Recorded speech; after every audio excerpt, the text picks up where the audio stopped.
Charlie, you did for. How you doing? Well, guys, welcome to Sunday Breakfast right here on Channel 1 TV.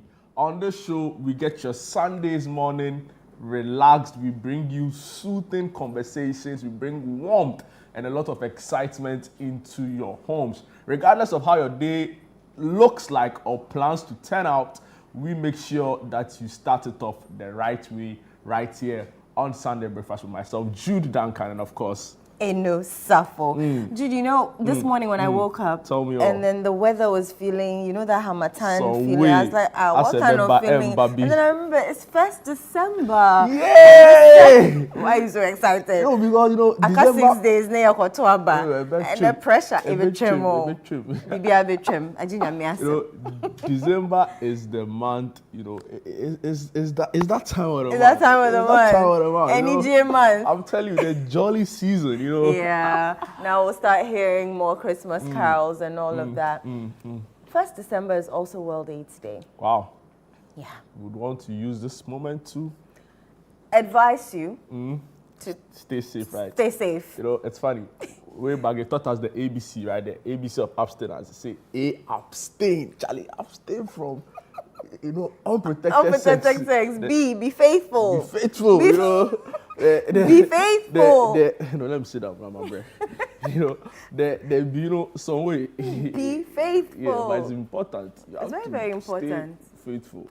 Very Then important. you know, they say use Condoms. condom. Yeah. So And there was even a song for it. Really? Yeah, there was a song. I've just forgotten the lyrics and the tune, but there was a song that they used to play all the time just to, you know, advise people on being faithful Cool, and all of those You know, things. but I would also use this time on the day to also remember all people have to go through the ordeal, you know, of treatment. You know, it can be very difficult. The stigma, the mental effects it has on people who have to deal with it. So it's a day to commemorate, you know, and also to admonish people to be more careful in the way they go about, you know, some of these things. You know what I'm talking about? If you don't know, now you know. If you don't know, just the ABC that you've said, though, let it stick. Ring. Anytime you decide to do something, just remember that. It's important. Age is real. But Age is abstinence, real. You know, Sabi the deal. The last girl where you chop will be your last meal. Yeah. Remember that song? Yeah. Wow. So, you know, back in an Assemblies of God church I used to go to, after every announcement, they'll say, AIDS is real, but abstinence and faithfulness is the best. Oh, okay. I don't know why they used to do that in a church, but like after every announcement towards the end of service, they'll say, so like the announcer will be like, AIDS is real, but abstinence and faithfulness is the best. This was like the Fountain of Glory Assemblies of God Church. It used to be TCWC, Transcontinental Worship Center. All right. Yeah. Transcontinental Worship Center. Then they changed the name to Fountain of Glory. Okay. It's at Spintex. It's near the flower pot. The new interchange. Have you seen the interchange? I haven't been there yet. I need to find. It's nice. Oh, it's like you're on cloud 9. Ukosu. No break, no stop. Oh, Charlie, you know, when you started from the Major Mahama roundabout at Burma Camp, you know the Burma Camp? Area, yes. Oh, now when Major Mahama bypass the did you pass there during the day or at night? At night. You know, were there lights? So when you reach the Major Mahama roundabout, you know, that takes you, so that from Burma Camp, the right takes you to Chado, the left Airport Hills. Now, right after Airport Hills, Kakrana, some street lights are working. But when you enter the main road proper, it is a crabeshe. Driving at night the Flowerpot Junction, the Flowerpot flyover has lights. It has like beautiful lights. Until when? We don't know. Are they solar? Would you know? I can't tell. You can't tell. Fred will be the one to tell. But like, it's an amazing, you know, that project has been on for God knows how long. People say 7 years. I'll probably say more, right? Because I used to use that area a lot. It takes so long for roads to be constructed in this country. Money. Are you sure? Are you sure it's just the money? Because anytime they start a project, they say the funds are available. Yeah, until then they'll something give happens. us some timeline, and then something, Elections and then come something, and the priorities change. And then the priorities change. So some way. Kumasi Accra Highway. I don't know for how long that road has been under construction. My word. Even the Suami interchange, you know, you recall that the majority leader at the time, Osechi Mensah, he was booed by his own constituents. And up until now, you know, something that was so embarrassing for the ruling party, you think that they would have committed everything possible to make it, you know. But of course, you saw government moving swiftly. Yeah. Contractors went back to site. 3D, 4D, you know, of how it's going to look like. I think it was nice. The plan can be there, but if you are not seeing, if you are in traffic that day. If you saw Nana's news commercial that he did recently on highways and flyovers and interchanges, they had cordoned off the place. The Suami interchange. Yeah, the Suami interchange, and they had started something. I don't know what's exactly their start, but they have started something. 6-7 months ago, it's going to take a while. I went to the Dome Brekusu Kitase stretch. You know, We've done that story a couple of times. It's Philip, Caleb, this Saturday, that's just yesterday. I think Philip also did a story there. And when I went there 6-7 months ago, the contractor told me, First Sky Group, they would really not speak to the media. But that time I went there, they saw need to, you know, and he told me that the construction of the road has resumed, right? So I was expecting that, okay, maybe 5 months down the line, we hear some good news. I was in Ashesi for the city dialogue probably 2-3 weeks ago. The road. Still done. Yeah, Krabeshe. I don't know. It's not the Krabeshe in a good way. The Krabeshe can be either way. The thing is that the only element, the only constance is the shock, you know, and the amusement into a Krabeshe. By the time you cross that road, then you're thinking about your shocks. And you know the under your car. But it's surprising. Some taxi drivers use the road and their cars are fine. You know, like you don't know what the car noise is inside the car. They go and come normal. I think they don't care at that point. They don't care. Yeah, so like what can come. And they're so used to the road. Because like I saw a taxi, he had overpacked the car with plywood and he was moving normal. I was like, so you know, what you don't fear can't kill you. No. Yeah. It can't. For me, strong. Yeah. Charlie, the news, election season. I tell you, 6 more days. 6 more days. Pray for all your journalist friends. 6 days, 10 hours, 58 minutes, 54 seconds, now 53 seconds. I know, if you know I'm watching this, the election 2024 or Ghana Post 2024 portal on the City Newsroom has all the breakdown, all the data, all the analysis, all the stories, all the credible information you need on the election. See, you're just better off keeping your dial on City and, you know, in Channel 1 and throwing the remote away. You can give the remote to the IGP. Hashtag Ghana Post 2024, hashtag Election Bureau, hashtag City Verify. Exactly. This is the place to be. Channel 1 TV, City FM 97.3 will be giving you up to date, up to minutes. Exactly. News on all the election action right here. I mean, I don't know where else you want to go. You couldn't watch have said it any your better. Election news. Credible news. We have all our correspondents in all the polling stations, all the constituencies across Ghana. We'll be giving you real-time information, real-time data right here on Channel 1 TV. citynewsroom.com online portal. Election 2024. Ignore false prophecies threatening Ghana's peace. As Santino Tunfor said to 2 with that one.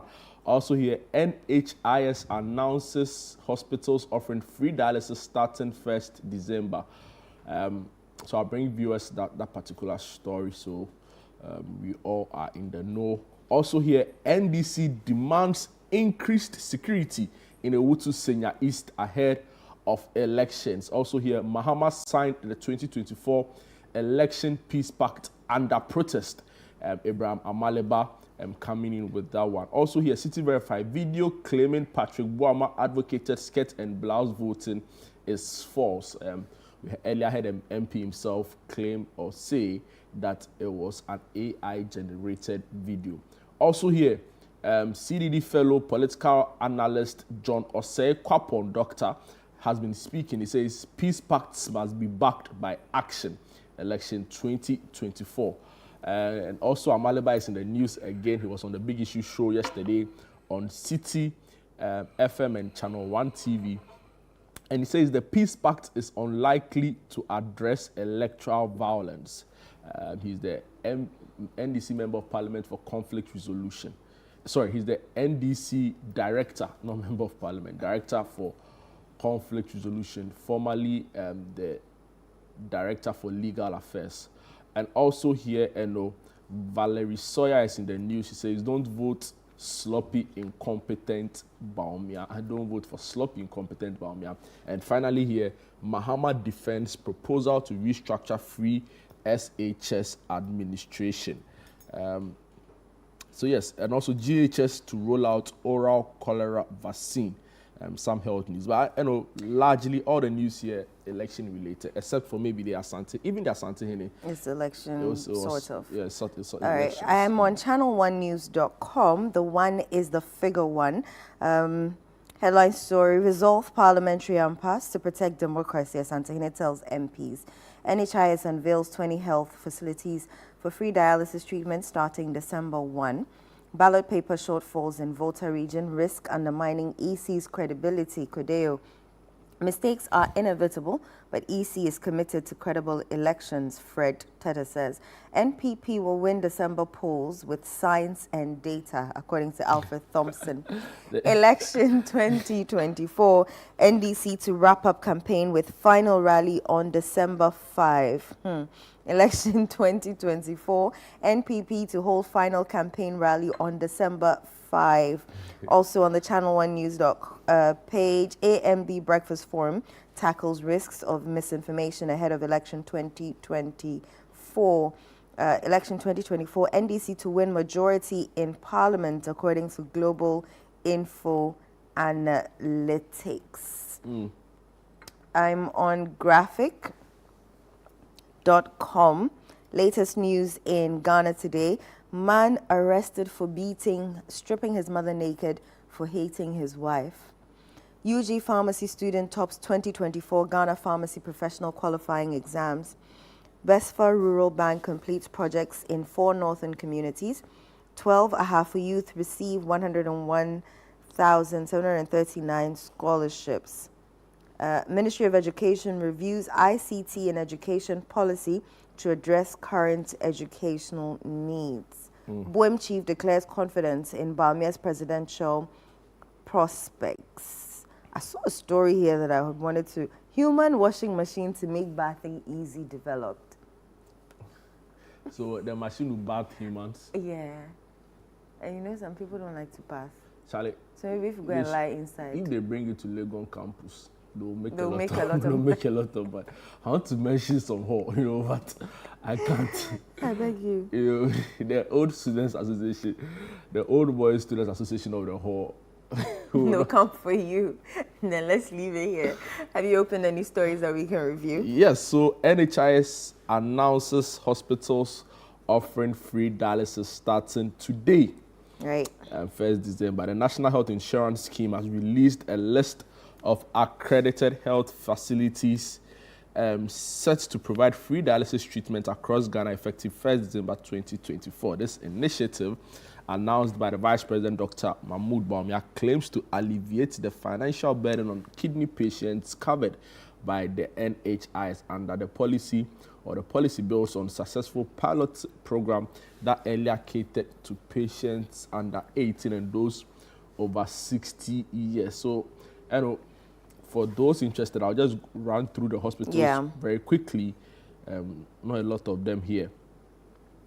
So you have the Heart Adventist Hospital, Comfort Anoche Teaching Hospital, First Care Hospital, Holy Family Hospital in Brekum, Cape Coast Teaching Hospital, Eastern Regional Hospital, Kolebu Teaching Hospital, 37 Military Hospital, Newtown Islamic Hospital Limited, Ghana Police Hospital, Trust Hospital Premium Center, Ridge Regional Hospital, International Maritime Hospital, Tamale Teaching Hospital, Regional Hospital, Bolgatanga, Upper West Regional Hospital, Ho Teaching Hospital, Volta Regional Hospital, Hohoi, and the Ifia Kwanta Regional Hospital, and finally, Takrade Hospital. So these are the hospitals that are offering the free dialysis program. So I was at that event on Tuesday last week when they met with the managers and CEOs of the various hospitals in Ghana to discuss this issue. Now, initially there were supposed to be 40 hospitals, and then we asked them, are all 40 hospitals on board? Are all 40 hospitals ready? And they said they would be. So I'm happy that they've clarified that at least for the 1st of December, which is today, you can access these 20 hospitals. And I remember when they were doing the pilot program for the free dialysis sessions for a certain category of people, 18 to 60, under 18 and above 60, we're getting it free. 18 to 60, we're getting 2 dialysis free. I went to Kolebu more than 4 times just to fight for on their behalf because they weren't being given the 2 free sessions. I can imagine. Oh my word. And so we put it to the Kolebu Teaching Hospital CEO, acting, who was there at the meeting, that are they ready? Because we don't want a situation where every other week journalists will be called that they are not giving our free sessions. We're not doing this. The consumables are finished, etc. But I spoke to the Renal Patients Association, their spokesperson, Kujuba Ahinkra. Yes. And he was, he's happy about the initiative. He says it's sustainable, and he knows that, starting Monday, because today is Sunday, they don't do, at least at Kolebu, they don't do, what do they call it? They don't do dialysis treatment on Sunday at Kolebu. So starting tomorrow, he says we should come ourselves and come and see that this is sustainable and it can be done. So yeah, I mean, and we hope it's really done in a manner devoid of the usual or the way every now and then you hear that funds have delayed. It's very characteristic of a lot are stuck at the port. Government-run programs, right? So, for example, NAPCO, every now and then, So, some people felt it was a political gimmick, right? Others said that it spoke to the really empathetic nature of the vice president, right? If you see some of the things he does with people suffering from leprosy, with widows, you get a sense that our vice president is a man of empathy, and for that reason, he saw need to do it. Others said, well, Mama had promised Mama care, right? So in a bit to counter that, and also it come across as very populist, he also brought up this. Whatever the point or the cases, at the end of the day, our brothers and sisters are going to get some health care, right? And we should. That's how countries are built, right? The way they look after the vulnerable, the way they look after the sick, the less privileged. That's how countries. So for me, it's a good initiative. Whichever government wins or whichever party wins this December 7th election, the conversation should be about finding funding sources to sustain this in the long term and beyond. But I'd want to also say some massive shouts to the Kolebu CEO outgoing. I don't know if he's now left. He's left, Dr. Poku Warampoma, because I know he did a lot of work, lots of work, with the renal patients, each time there were struggles, there were challenges, funding. He was the arrowhead, he would take all the bullets, but behind the scenes, and this is what some people at Kolebu have been saying to me, because I've done some work for the Pediatric Society of Ghana, and it speaks to the man's leadership, right? Of course, in every public-facing society, you have people who don't have the full facts that would want to come after you and say certain things. But I think he did a great job within the period that he was there. He advocated a lot for them.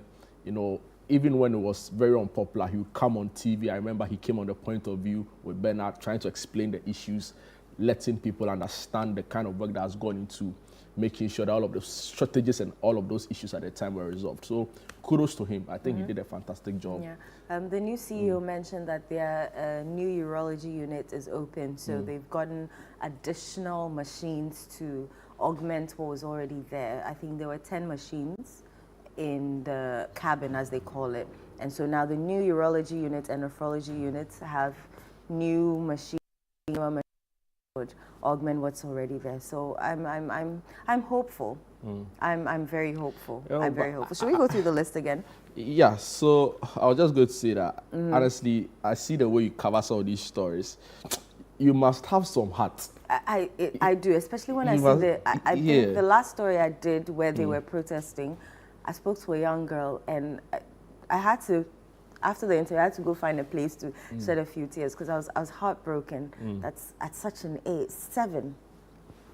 She has kidney diseases. So, I know. But beyond this, they're also advocating that on your birth month, you go and check the health of your kidneys. Yes. So you get a free health screening at any hospital of your choice on your birth month.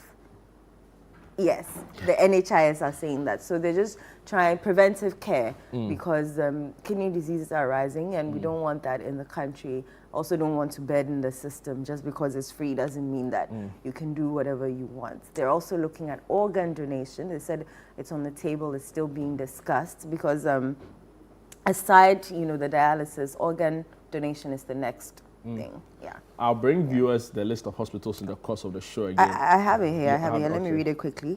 We have Heart Adventist Hospital, Asqua in the Ashanti region, Komfanochi Teaching Hospital, Bantama in the Ashanti region, First Care Hospital, Bantama in the Ashanti region, Holy Family Hospital, Brekum in the Bono region, Cape Coast Teaching Hospital, Ogwaman in the Central region, Eastern Regional Hospital, New Drabing in the Eastern region, Kolebu Teaching Hospital, Ablekuma in the Greater Accra region, 37 Military Hospital, Ayawaso in the Greater Accra region, Accra Newtown Islamic Hospital Limited, Ayawaso in the Greater Accra region, Ghana Police Hospital, La in the Greater Accra region, Trust Hospital Premium Center, Usuklote in the Greater Accra region, Ridge Regional Hospital, Usuklote in the Greater Accra region, International Maritime Hospital, Tema in the Greater Accra region, Tamale Teaching Hospital, Tamale in the Northern region, Regional Hospital, Bolga Tanga, Bolga, Upper East region,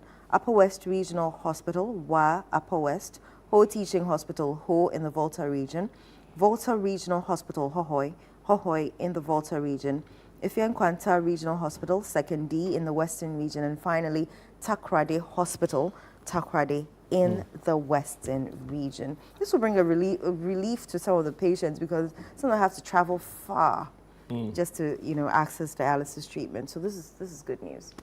There are Santenes in the news. It says ignore false prophecies threatening Ghana's peace. Excerpts of the story reads that Santehene Otunfo said to the second has called on Ghanaians to disregard false prophecies that could threaten the nation's peace and stability as the elections approach. Speaking on behalf of the Asantehene during the annual prayer gathering on November 29, the chief of Siwa, Nana Kweku Amankwasa Akode, urged religious leaders to prioritize promoting national unity rather than making predictions that might incite tension or conflict. He emphasized the need for vigilance in protecting the country's peace, particularly during the election season. He said, Ghanaians must focus on what unites us and ignores the divisive and false prophecies. He stated, as Antihene's message comes as a timely reminder of the role of both citizens and religious leaders in maintaining a stable and harmonious environment during the critical period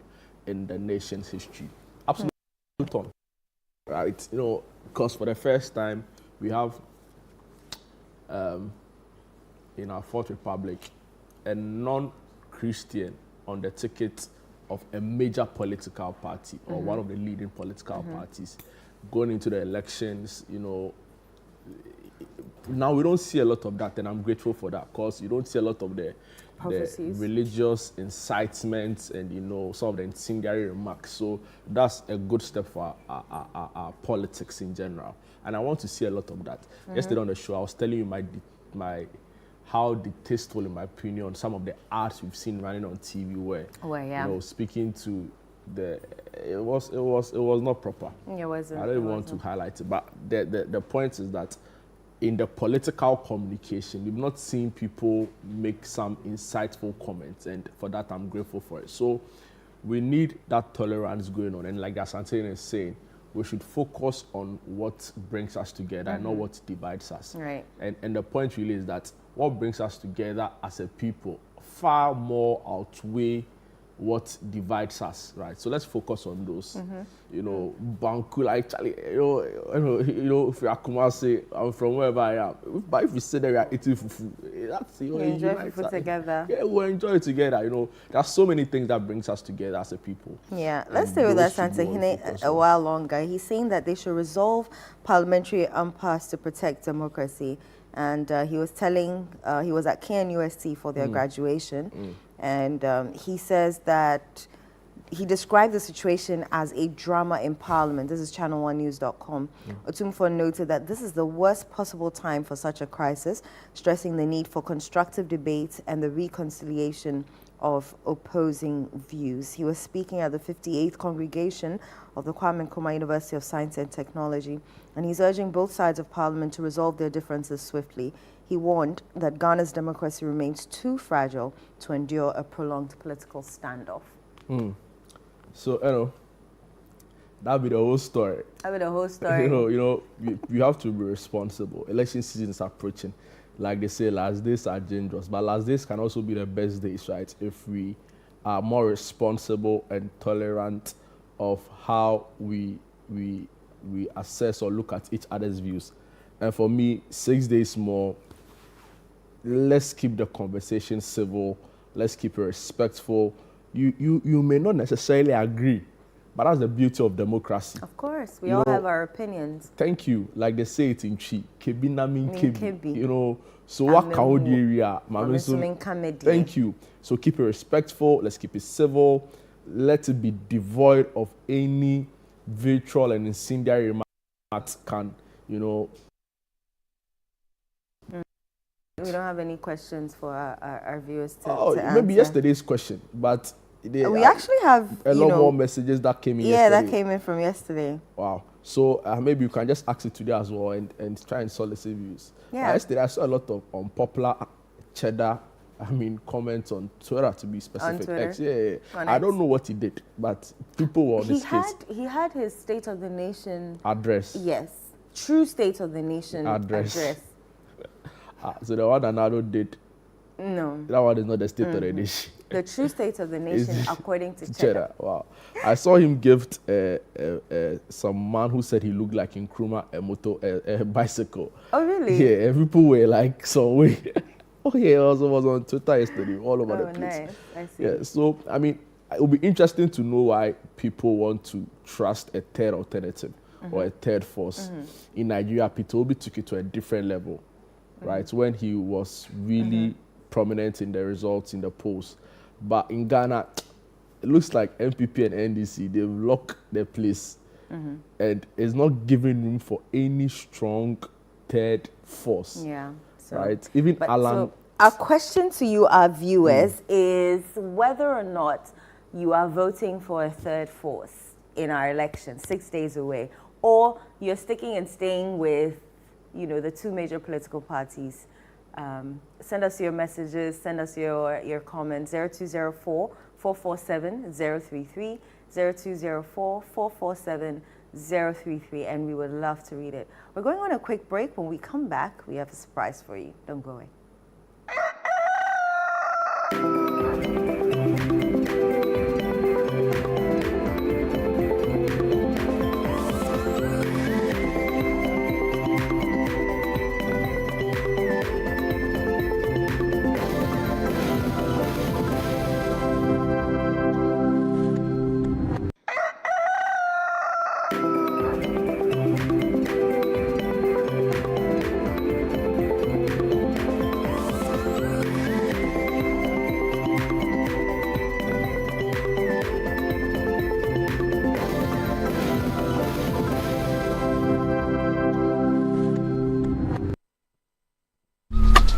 Life is a celebration of moments. Big and small. The sun is scorching, I'm feeling the heat. With Piva Drink, every moment becomes a refreshing celebration. From the beach to your home, in every corner of your world, Piva drink at a burst of refreshment. Give me Piva cocktail and tangerine.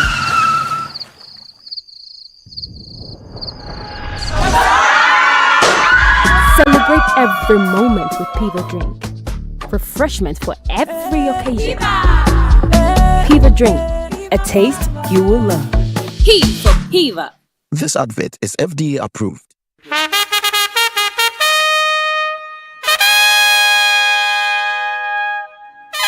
Here comes the doctor!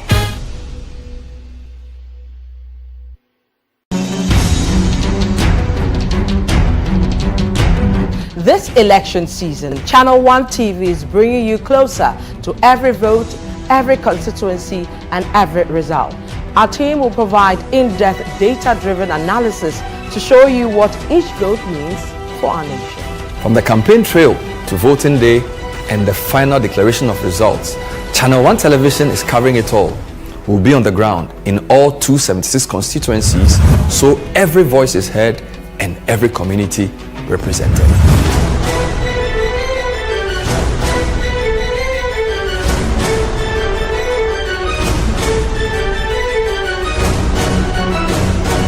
Our comprehensive election coverage brings you every key moment and every voice. With updates from all stakeholders nationwide, this is election news you can trust, powered by the latest data and expert analysis. Join us on Channel 1 TV for election coverage that keeps you informed and engaged. We're here for every step of the journey. Channel 1 TV, your election bureau.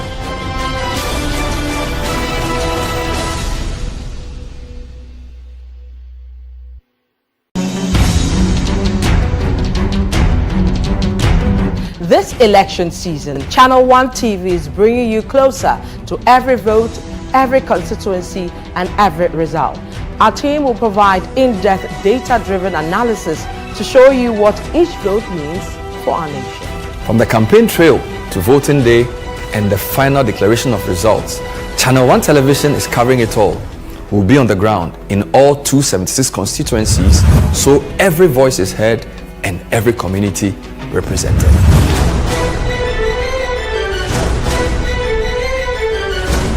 Closer to every vote, every constituency, and every result. Our team will provide in-depth data-driven analysis to show you what each vote means for our nation. From the campaign trail to voting day and the final declaration of results, Channel 1 Television is covering it all. We'll be on the ground in all 276 constituencies, so every voice is heard and every community represented.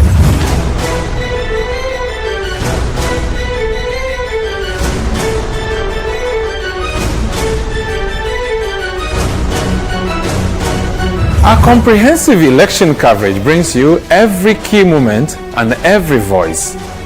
With updates from all stakeholders nationwide, this is election news you can trust, powered by the latest data and expert analysis.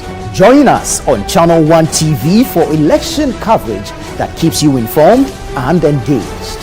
We're here for every step of the journey. Channel 1 TV, your election bureau.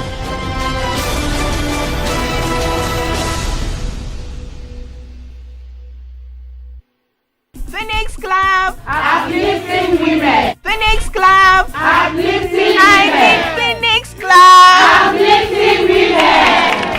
Thank you very much for having me here today. The nation builder John Mahama and Professor Nana Jane are bringing you the Women's Development Bank. It is a very special bank run by only women, to serve only women. The aim is to empower millions of women across the country. The bank will have branches all over the nation to provide you with loans with very low interest and on very flexible terms. Madam, I run a small makeup and nail bar. Do I qualify for a loan? No need to bother, my sister. I mean hairdressers, market women, women-owned online businesses, female graduates, women in the corporate world, traders, are great. Women in all fields qualify for loans.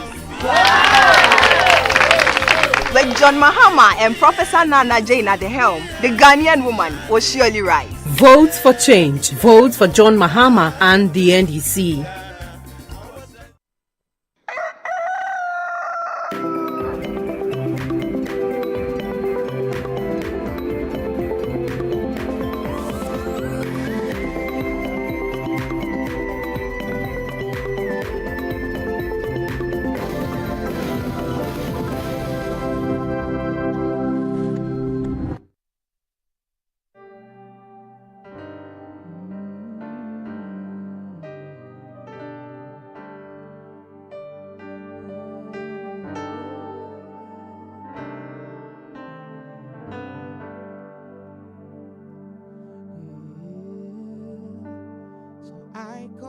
Jireh, for you're my provider, and I call you niece. You are my banner, I call you Rapha, for you are my healer. Yeah, Lord, you're my everything. I call you Jireh, 'cause you've been my provider from January to December. There's nothing else we can do. There's nothing else we can say to you. There's nothing else we can say to you. All we want to say is, Lord, you're my everything. I call you Jireh, you're my provider. I call you niece, you are my banner.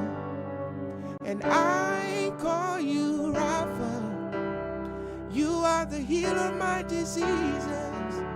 Oh, Lord, you're my everything. Oh, if you have a grateful heart wherever you are, can you just appreciate the Lord from January till now? He's been so good to you and I. He's everything we need. He's everything to us. So you want to join me this morning as we sing, oh Lord, you're my everything. I call you Jireh, for you're my provider. And I call you Nisi, yeah, 'cause you've been my banner. I call you Rapha, you're the healer of my diseases. Lord, you're my everything. Oh, yeah, Lord, you're my everything. Oh, Lord, you're my everything. That's all I want to say is, Lord, you're my everything. Ooh, Lord, you're my everything. So you are good, and your mercy is forever. You are good, and your mercy is forever. When I think about your goodness, when I think about your mercy, it is forever, yeah, it is forever. Your mercy is forever. You are so good, and your mercy is forever. You are so good, and your mercy is forever. Your mercy is forever. Your mercy is forever, forever and ever.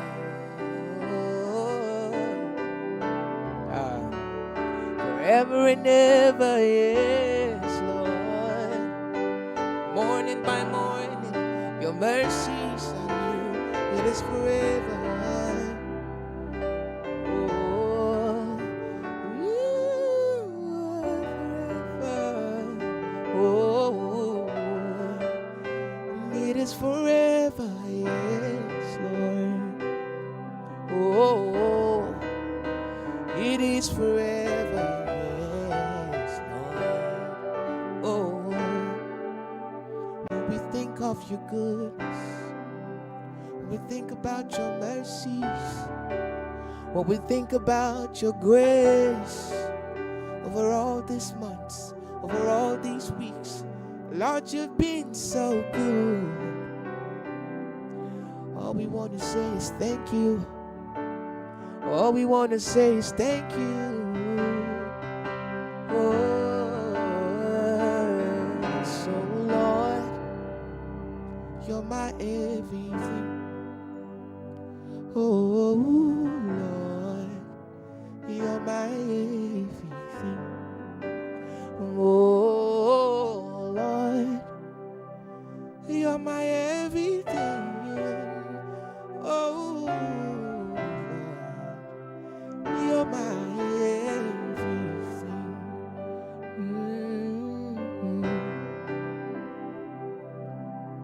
Oh, Lord, you're my everything. Oh, Lord, you're my everything, yeah. Oh, Lord, you're my everything.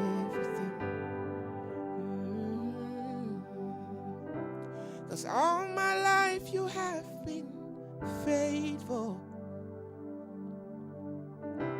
And all my life you have been so, so good. With every breath that I am able, I will sing of the goodness of God. Oh, all my life you have been faithful. Is anybody grateful? All my life you have been so good. With every breath that I am able, I will sing of the goodness of God. Oh, I will sing of the goodness of God. Oh, I will sing of the goodness of God. Yeah, I was singing of the goodness of God. Oh, I will sing of the goodness of this God. He's been so good to me. He's been so good to you. He's been so good to this nation. Yeah, I will sing of the goodness of God. Yeah, I will sing of the goodness of God.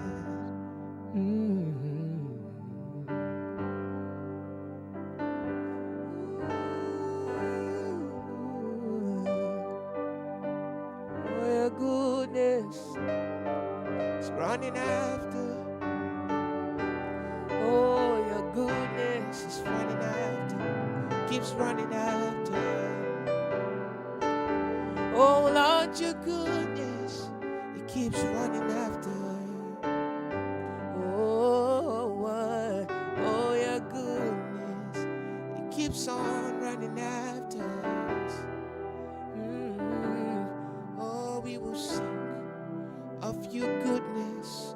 We will testify of your goodness. We will sing of your goodness, oh God. Doesn't matter what we go through, doesn't matter what we face, we will sing, we will sing, we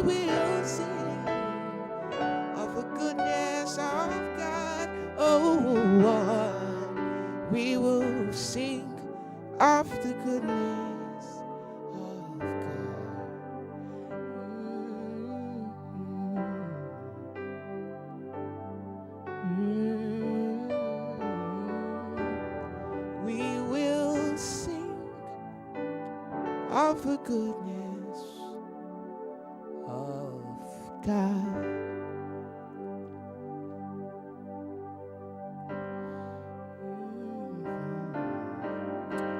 I don't know how you feel. I don't know how you feel about today, because today is the 1st of December. All you can do is to be grateful. I'm so grateful, super grateful. From January, so many people did not leave to see this day. But come on, you're watching me right now, and it's a testimony of the goodness of the Lord. And I want you to be, wherever you are, just say a word of thanksgiving to the Lord, because He's been so good. No amount of money can pay for what God is doing for us, what God has done, and what He's going to do. So we will sing of the goodness of God. My heart is full of gratitude to you and no one else but you. I'm here only by your grace. Thank you, Jesus, for not giving up on me. Oh, yes, baby. See how far you brought us. Yes, baby. We are so glad you found us worthy.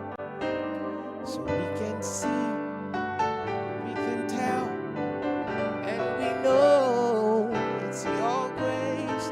All our days we will sing your praise. Oh, we can see, we can tell, and we know it's your grace. All our days we will sing your praise. Oh, we can see, we can tell, and we know it's your grace. All our days we will sing your praise. Oh, we can see, we can tell, and we know it's your grace. All our days we will sing your praise. I can see, I can tell. Yes, sir. And I know it's your grace. All my days I will sing your praise. No, Charlie Daniel, that was amazing. Blessings. As always. How's it going? We thank God, Charlie. Wow. It's been God, the goodness of God. We thank God that it's all good. That's all I can say. I know, because like it's all good. I listen to you sing a lot, and it's always about gratitude. It's always about thanksgiving. It's always about being grateful. You know, even today, like listening to all the songs you sang today on the show. Yeah. You know, it's more like an outpouring of gratitude. Yeah. Yeah. Why is it such a big thing for you? Such a big thing because we are in the season of grace. We're in the season of Thanksgiving. And I was telling somebody the other day, a friend, that in this season we can only be grateful. Okay. We can only be grateful because if around this period you're still asking God, do this for me, do that for me, I don't know. Because the very fact that you are alive in the 12th month of the year is a great testimony. And all we can do in this period is to give thanks. Yeah, I like that. All you can do in this period is to give thanks. Yeah. You know, and in giving thanks, that's how come the bigger things you don't even ask for come, right? Yeah. Amazing. I learned a little bit more of your music now because I saw you put out your running single. Yeah. How's it going? It's been great. It's been great. It's been good.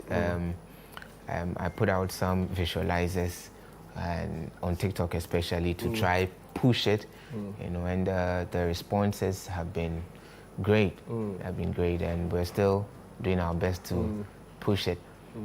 Because the last time we were on the show, it wasn't out yet. But this time, Running is out. Is there any other music that you put out within the period? No, Running was the last song I released. That was somewhere September 28th. Yeah, that was actually on my birthday. Wow. So I just said, you know what, let me express how I feel in this period through my music. So I just put Running out because it's one of the songs that I love, because it talks about no matter what happens in your life as a Christian, no matter how many times you fall, always get back up and keep running to God.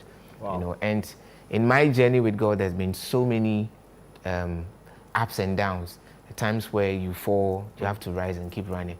At times where you want to give up, you have to encourage yourself, because the Bible says, and David encouraged himself in the Lord. So I found myself in places where, I mean, I felt discouraged and frustrated and everything, but I encouraged myself in the Lord and I kept running towards Him. Powerful. I love that. I love that because, you know, one of my favorite preachers says that, you know, He's the God of the second chance and the third chance and the fourth chance and the fifth chance. So He's always there for us, you know. So always. I like the way you say that. Irrespective of the obstacles, you keep running to Him. Keep running. That's the essence of the faith, right? Yeah, the essence of it. So what next? Daniel Foley, you know, Running is out. Yeah. You are doing amazing within the space already. Yeah. You are trusting God for more. But what's the next focus for you? So the next focus, I'm releasing, putting out another single in January. Okay. Yes. Something for the new year. We are still trusting God. We are cooking it. It's it's in the kitchen. It's going through the process. And I'm excited about this one because it's more of a declaration into the year. Okay. And I'm super excited about it. I can't wait to share it. It's going to be out in January, God willing. So no mixture this December. I was going to put out something this December though, but Christmas medley, you know, something to hold ourselves. I mean, I'll surely put out some kind of studio session, like an unplugged session. Okay. There's this rendition of Afishapa that I've always done, and this time I want to put in the Afro style. So if anything will be out this December, it should be that one. Okay. That particular one. Amazing. It's been so fun talking to you, right? As always. You know, and I'm so happy for the growth within the space and the amazing things you are doing. We'll have you more often on the show. But any words for your followers of your music, your fans out there, those who've supported your work, those who've invested in your work, anything you want to say to them before we go? Well, all I want to say is thank you so much for supporting my music, my ministry, for all of you who play for me, Isaac, Ato, all the guys. I'm grateful. The fact that you listen to my music is a sign. It's a testimony. It's a message that you still believe in me, you still believe in what I do, and I'm very grateful the songs you share with people and how far we've come, and I believe God will take us far, all of us. So I'm grateful and keep following the ministry. So on all platforms, right? Yeah. Spotify, Apple Music, Deezer, Amazon Music, everywhere. Wow. Yeah. Daniel, thank you so much. Thank you too. It's been such a pleasure having you. Pleasure. No, you're a big man. And like I said, we are trusting God for even greater heights, right? Sure. All right, so that's all for our guest artist for the day, Daniel Foley, helping us, taking us into the spirits, right? We'll take a quick break. When we're back, we have a lot more. Don't go away.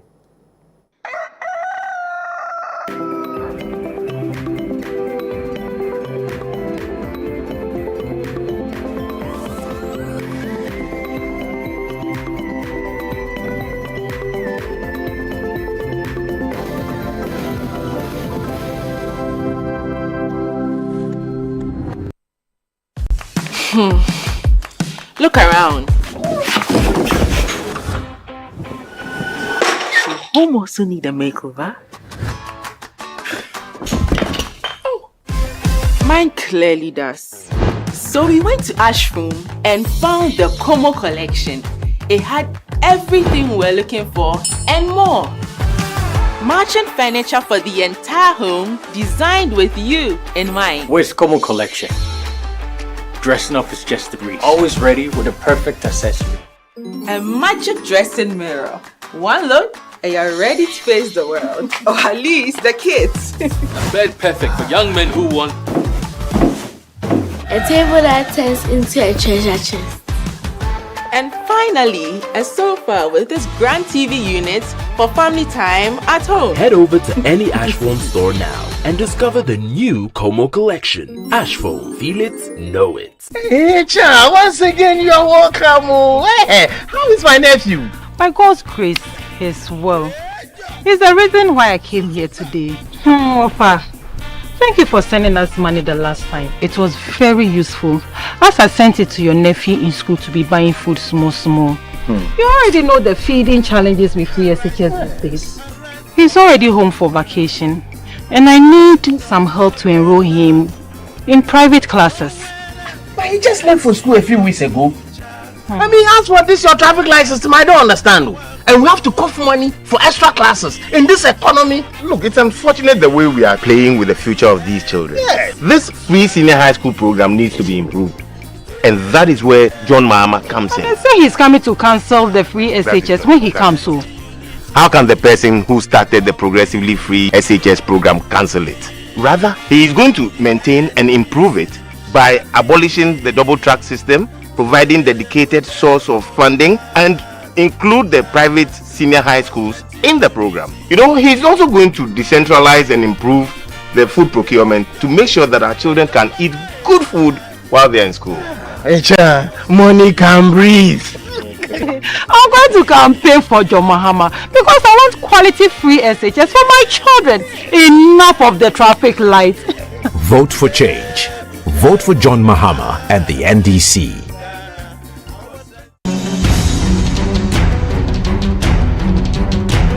This election season, Channel 1 TV is bringing you closer to every vote, every constituency, and every result.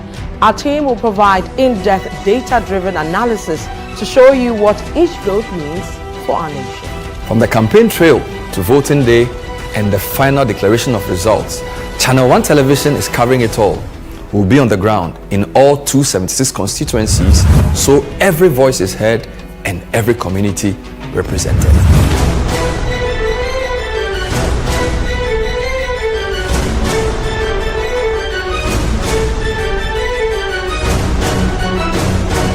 Our comprehensive election coverage brings you every key moment and every voice.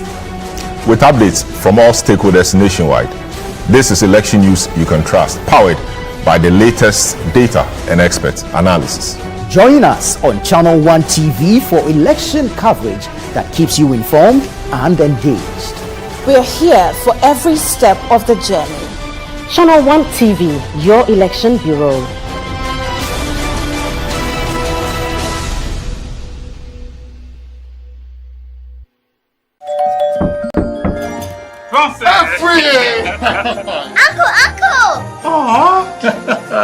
This Christmas is giving. It's giving. Are you ready, kids? Sis, is the jollof ready? These your people. The area must be for kudos. The jollof is ready. Sakura.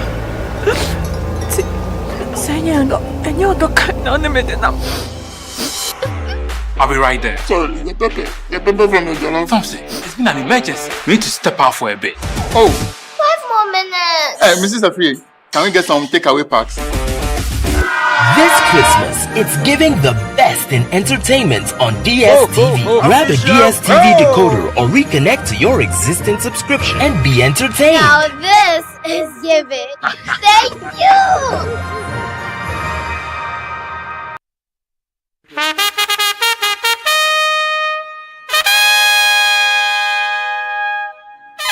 Here comes the doctor, Mr. Visionary. You are, I want, one. You are bold. One solution for the future.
Welcome back to breakfast, Sunday breakfast right here on Channel 1 TV with myself, Jude Duncan, and Eno Safo. Just gone by our guest artist for the day, Daniel Foley, taking us through a moment or a spirit-filled moment. But for now, we shift focus. We move straight into our health discussion. Our very favorite on the show, one of us on the show, Dr. Kalsum Adams has joined us in studio. We'll be delving into the big health conversation we have for you today. But just before we do that, some of the messages have been coming in, and we'll just go through some of them very briefly before we delve into our health conversation. Yes. So I have here from Kweku Dankwa in Kade. I completed uni in 2014, but had a job in 2019. I pledged to vote for NPP and Baumia. Another one says, why should I even waste my precious time to go and vote? I'll just stay at home and eat some banku and okra soup and sleep. His name is Headmaster Phones. I'm voting for JM. The economy is very hard. Ghanaians need change.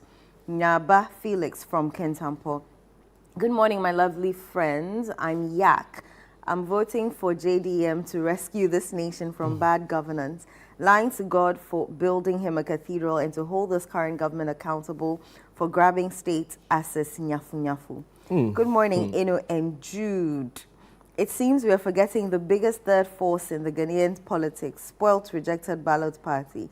We members of this party don't campaign, but we will beat a lot of political parties in this election. You don't spoil your ballot. Don't spoil your ballot. Don't spoil your ballot. That's irresponsible citizenship. Simon and Ashaiman, don't spoil your ballot. We beg you. Don't spoil your ballot. Another one here. Hi, good morning, guys. I'm Mohammed Yakubu. I'm here near Ablikuma. I'm voting for Mahama and the NDC because of the 1, the review of SHS, 2, 24-hour economy, 3, accountability of the current government, decentralizing the agric sector. Doc, do you believe in a third force? I know you are. I don't want to limit you to the stethoscope, but just briefly. Are we ready for a third force? I don't think so. You don't think so? Yeah, I don't think so, yeah. So it's one of the two? Yeah. Wow. That's what I think, but I mean, everybody has his or her own opinion. And what are the health considerations? You know, they said now there's free dialysis, and there's also mama care. Hypertension. Oh my goodness. Hypertension, definitely. Well, we only hope the best team wins. The best ideas. Yes, and then they would be able to take our health sector to the next level. So that's what I'm wishing for. Kolobu is part of the free dialysis this month. Yeah. One of the centers. Yeah. Are you guys ready? I'm sure we are. We should be ready. Because of, I mean, Kolebu dialysis unit is already well equipped, so we should be able to. One of the best you have in the country, not the best. Yeah. Wow. We'll see how it goes. We'll be there to follow the free dialysis promised by the NHIS. We'll see how it goes. Doc, today we are looking at bleeding gums. Yeah. Wow. Why bleeding gums of all the health concerns out there? All right. So bleeding gums, because it's one of the commonest symptoms that people or patients would present with. And it's very common. People may end up having bleeding gums, but what do they do after getting a bleeding gum? Do they stop brushing? Do they have to rush to the nearest hospital to seek advice? What's the way forward as soon as you have some bleeding gum? That is, some may be sudden, and then just once, but others too may persist for some long periods. So what do we do about it? Because it's one of the commonest things. And should we be worried? Should we be more concerned when we see it, or should we take it lightly? So that's why we want to talk about gum bleeding and what are the causes, the possible causes of gum bleeding, should you have any. And I know that everybody brushes their teeth morning and then evening. Well, some people do, at least the morning, most people do it, but for the evening, I can't be sure if everybody does it. But morning, so it's a daily thing that you do most of the time. But people may end up having some blood, and you know, anytime there's blood or there's color within when you are brushing, people get a little scared about it. So there are a number of reasons why people may end up having some blood stain when they are brushing their teeth, or they end up, sometimes it's not even only when you are brushing. There are times that you may just be there, maybe you have been inactive for some time, and then the next minute you notice that you are tasting blood in your mouth. So what are the considerations, or what are some of the causes of gum bleeding? So the first on the list would want to talk about is basically inflammation of the gums, and then of the supporting structures, which we call periodontitis. So that's the first one and the commonest of all. And the other causes may be that you may end up having, it's likely that when you have gum bleeding, it's likely that you have some systemic condition happening. So systemic condition, one of them could be diabetes that we spoke about at length last month. Okay, it could also be that you may end up having, it may be an indication of what we call hematological conditions. So hematological conditions could be that is it some cancer of some sort, or is it likely that you have something we call thrombocytopenia, where you have your platelet levels are lower than usual, okay? Or could it be that it's a clotting factor deficiency? So clotting factors are proteins within the blood that help you coagulate or help you to stop bleeding anytime you start bleeding. Okay, so could it be that as well? So it could either be hematological, which I have mentioned, or systemic, which we have also mentioned, or it could be that you may have some systemic deficiencies in your vitamins. So typical of them is vitamin C. So vitamin C, we know that it's widely spread in our fruits and our diet. Like almost when you're taking some oranges or you're taking some pineapples, you should have some vitamin C in there. So they are typical, those who have vitamin C deficiency, people with scurvy may end up having gum bleeding as well. And then we can also mention vitamin K deficiency. So vitamin K also helps with bleeding, with you securing some hemostasis or you clotting. So if you don't have vitamin K, it's likely you may end up with some gum bleeding as well. And then the other thing, or the most commonest, which we have mentioned, is the gingivitis or the periodontitis, which is caused by something we call accumulation of dental plaque, or plaque within or around the gums or the necks of the teeth that hasn't been cleaned over a long period of time. And then eventually it ends up causing inflammation, and then you may end up having gum bleeding. So then what do we do if you notice that? Maybe I should mention also trauma, very important. It could be that people are scrubbing their teeth instead of brushing their teeth. Exactly. So trauma, it's an important thing that I have to mention before we move on to what you do. So people maybe scrubbing their teeth instead of brushing could also be an indication. It will just end up causing trauma to the gums and then the supporting structures, and then you may end up having not only bleeding but also pain within the oral tissues. Okay, so now what do we do when you have gum bleeding? So we would want to focus more on the main causes of gum bleeding. So even though we have mentioned all the others that I did earlier, we'd want to focus on the main factor that is most likely. So you need to investigate that first.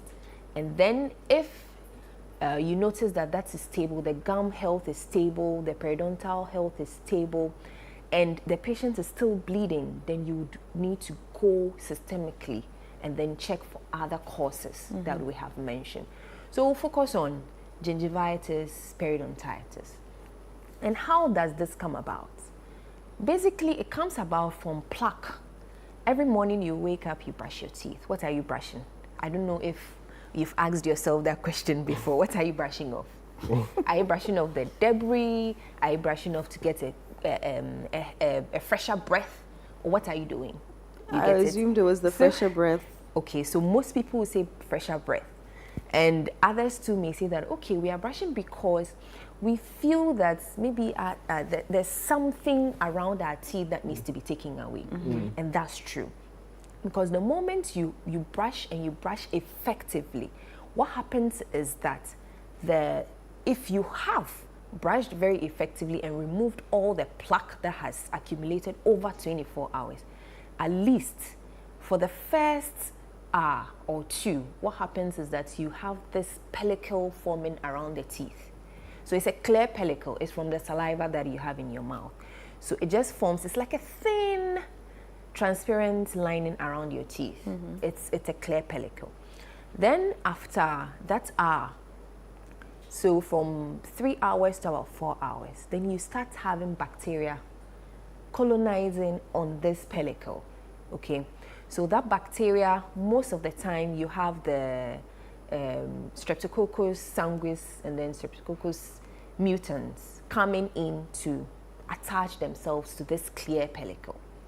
And then after 4 hours to about 12 hours, you have these bacteria that have colonized start producing something we call extracellular polysaccharide matrix. Okay, so it's their own metabolites. It's their own metabolites big that words. they produce. Yes, big words, I know. So it's their own metabolites that they do produce. So when they produce, it tends to make that clear pellicle now receptive to other things that come into contact with the mouth. So it becomes more sticky, and then any other thing that comes into the mouth, now it can stick on that pellicle and then lead to maturation of this pellicle and then plaque eventually. So if you want to see this plaque after a hard day's work or even early in the morning, when you look inside the mirror, you see that there's this cheese-like or whitish film around all your teeth. So that is what we call plaque. Okay, but unfortunately, if this plaque is not removed after 12 hours or after 24 hours, what happens is that because you have saliva in your mouth and the saliva contains calcium, this calcium will then precipitate out of the saliva and then harden, cause this plaque to harden up. So then eventually you end up having this plaque that hasn't been removed over 12 hours, over 24 hours, being hardened. So you have it at the necks of your teeth. So sometimes when people smile, you see this yellowish kind of hard thing around the necks of their teeth, okay, which is called calculus. You get it? Now, if this calculus stays there for a long period, what it does is that it causes or it harbors more bacteria. And then this bacteria will tend to cause inflammation of the gums, inflammation of the bone that is holding the teeth. And then now you end up having bleeding anytime you brush your teeth. So now the simple analogy is that, so if I brush my teeth and then I see blood in it, should I increase the intensity of my brushing or should I reduce it? What do we think? You get it? Because people say that, okay, as soon as I start brushing, I see blood. Okay, if it's not trauma, given that it's not trauma from maybe a hard brush that I'm using, should I continue brushing or should I actually stop brushing? Right. And the answer is you have to continue brushing, because whatever that is causing the bleeding is the dirt around your teeth. So if you think that you want to stop to prevent the bleeding from happening, you are rather making things worse. You get it? So it means that more plaque is going to accumulate, and then more bacteria is going to act. It's going to have more time to act on the gums, and then eventually you are going to end up bleeding and bleeding more and more. So if you do have bleeding and it is coming from plaque that has accumulated over a long period, you need to continually brush. And it's only when you continually brush and effectively remove this plaque, that's the bleeding will stop, because it will remove the causative agents from there, and the whole inflammatory process will come to a halt and you will not bleed. What if the is harmless? Yes, that's a very good question. The toothbrush cannot, Yes, a very good. For that, there's something that is done in the clinics. It's called polishing. Right. Cleaning and polishing is going to use this ultrasonic machine, which would vibrate and then break away all of these hardened calculus. Okay, so it's very important. Once it's hardened, it becomes difficult to actually remove it with your regular brushing. So you need to visit a healthcare provider for professional cleaning to be done for you. And then that needs to be done every 6 months. Every 6 months. No matter how effective you brush, research has shown that you may not be able to brush out all the plaque. There may be some of this plaque that would be left behind below the gums. So when the gums, we usually call them gingiva. Okay, so supragingival means above the gingiva. Subgingival means below the gingiva. So supragingival, you can see that when you open your mouth, you can see anything above the gum line, you can see it. But anything below the gum lines, you won't be able to see. And the plaque and the pellicle doesn't only form supragingivally or above the gum lines, it also forms below the gum lines. So you need to have this cleaning done for you at least every 6 months if you have healthy gums. But then, if you do have something we call periodontitis, that means that the plaque has ended up affecting or causing more inflammation and destruction of the supporting structures of the teeth or the jaws.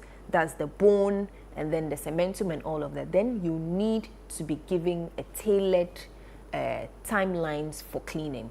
So it can even be 6 months, it can be 3 months, it can even be shorter than that, depending on the situation that is seen. So far we've spoken about, gum bleeding and what exactly causes gum bleeding. The most important cause of the gum bleeding being that if you have gingivitis or periodontitis, that's the most important causes. But other causes, I made mention of so many others, but what I want to focus on will be trauma. So trauma being that people are not brushing well, or people are brushing with different techniques that are not appropriate for you to keep healthy gums, or people are using certain toothbrushes that they are not supposed to be used in their mouth. So this will end up causing destruction and traumatize the gums, and then eventually end up giving you some bleeding. So the first I would want to talk about is the type of bristle brush that you should use. So I know that sometimes you ask people randomly, what bristle brush do you use? They don't even know. People don't even know that.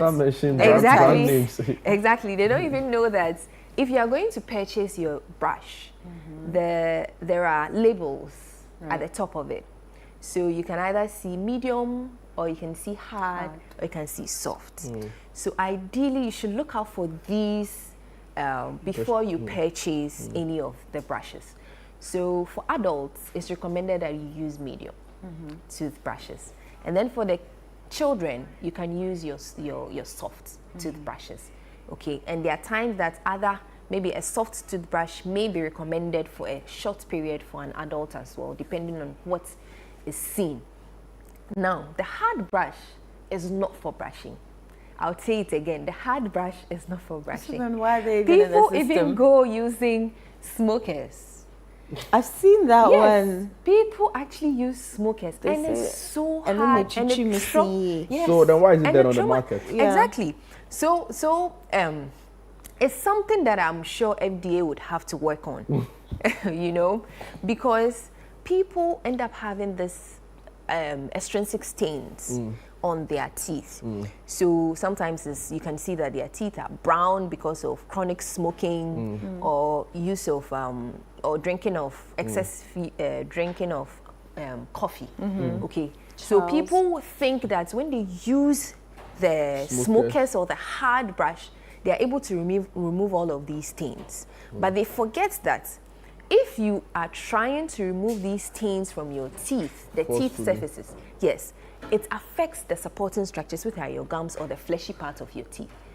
Okay, and that is the most important part of your oral cavity, and you may end up traumatizing it and causing problems. No, but just to be some clear, questions here for tobacco use could tobacco use can predispose you to gum bleeding. Yes, yes, it can. So then using a smoker's toothbrush should then be the remedy to. No. So the remedy to that would be for you to quit smoking.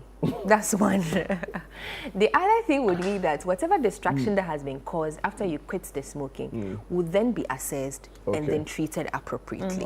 Maybe we can go through messages from this one, they didn't add their name. Good morning.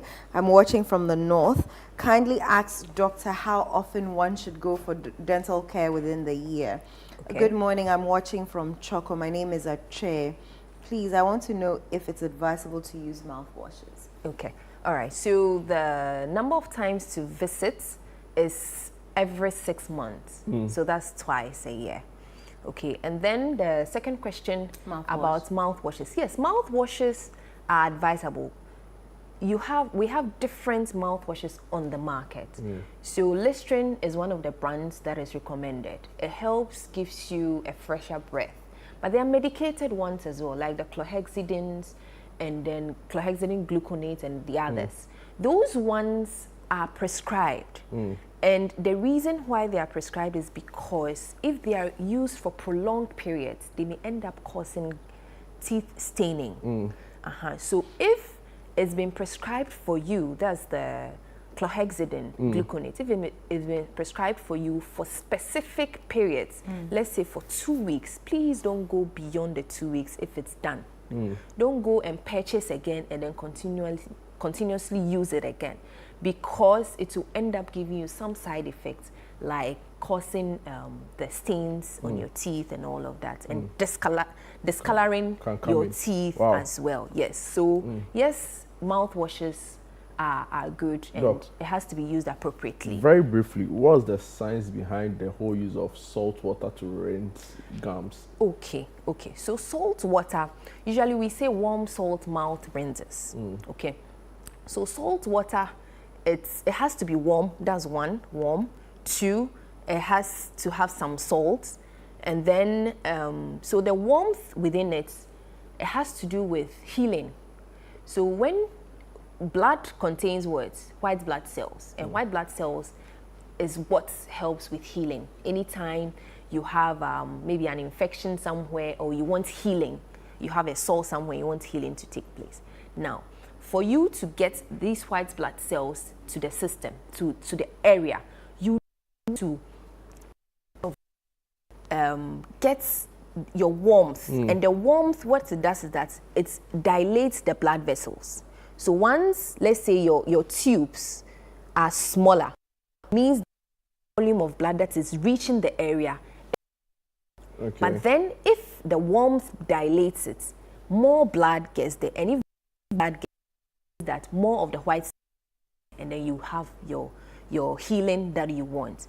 Now the salt, what the salt does is that it acts as an antiseptic or antimicrobial agent.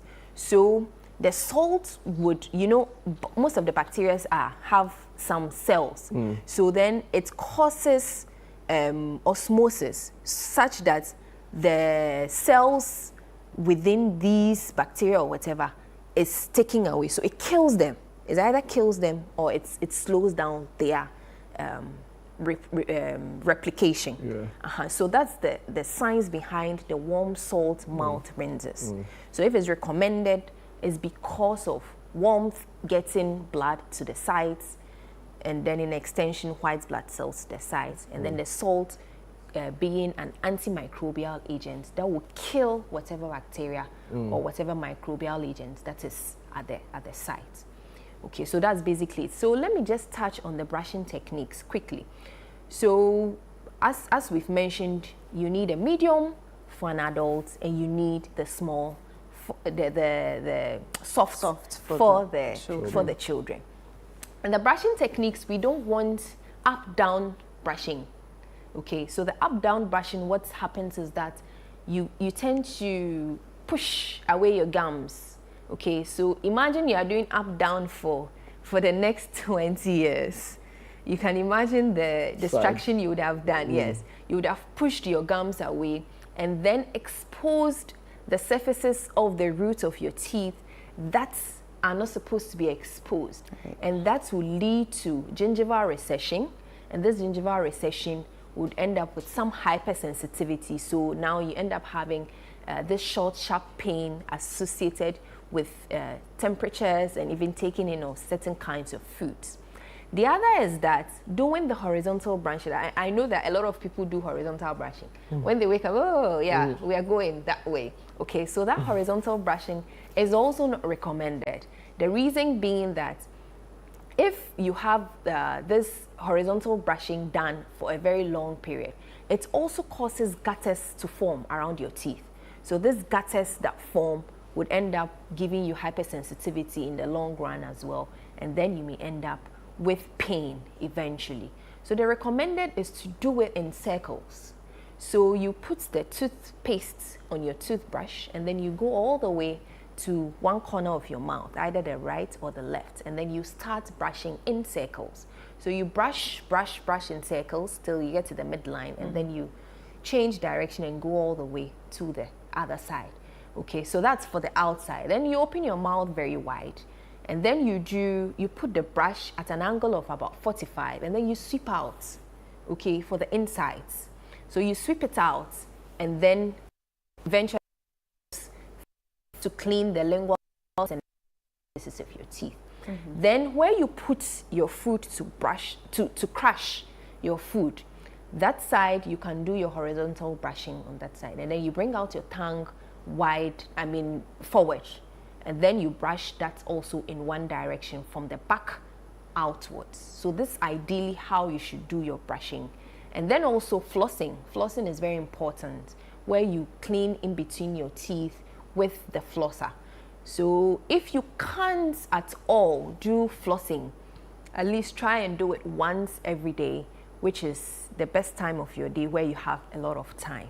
So possibly in the evenings where you have a lot of time, you're not rushing to get to work early. It's important because if you do not floss your teeth, that means that you wouldn't have taken care of the plaque that has accumulated over that 24 hours in between the teeth. And those are small areas. And that can actually start the gum bleeding that we are talking about today.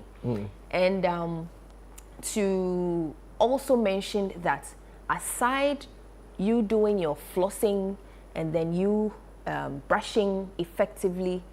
The other thing that you would want to do is to visit the dentist at least 6 months. Okay, every 6 months you have to go and then have professional cleaning done for you as much as possible. And I'm sure this would help reduce the rate at which people end up getting to the hospital with gum bleeding and all of that. And if we are able to take care of this 90% that is caused by gingivitis or periodontitis, and we still investigate and we notice that it isn't coming from the mouth, then we can look at other areas that I mentioned, like systemic or some nutrient deficiencies or other cancers that may end up predisposing you to getting gum bleeding.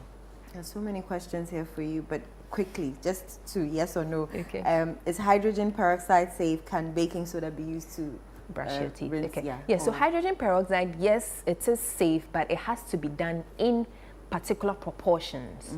So if you take maybe 1 portion of the hydrogen peroxide, you need to dilute it with another portion or equal proportion of water before you use it, and it has to be prescribed for you. And then the second one was baking soda. Baking soda is an abrasive agent, so it helps to remove stains around your teeth, but it also needs to be done with particular percentages. So you don't need to, otherwise you may end up causing bends to almost every part of your mouth, and then that can end up also giving you trauma and then gum bleeding. So it has to be done in moderation. All right, Dr. Carlson, thank you so much. There's so many, my tab is still vibrating, but unfortunately we have to end it here. We're sorry, but we will definitely continue this conversation some other time. Imagine not having access to basic amenities. That's what's happening in Jobilolo, a community in the northern part of Ghana. Let's take this report.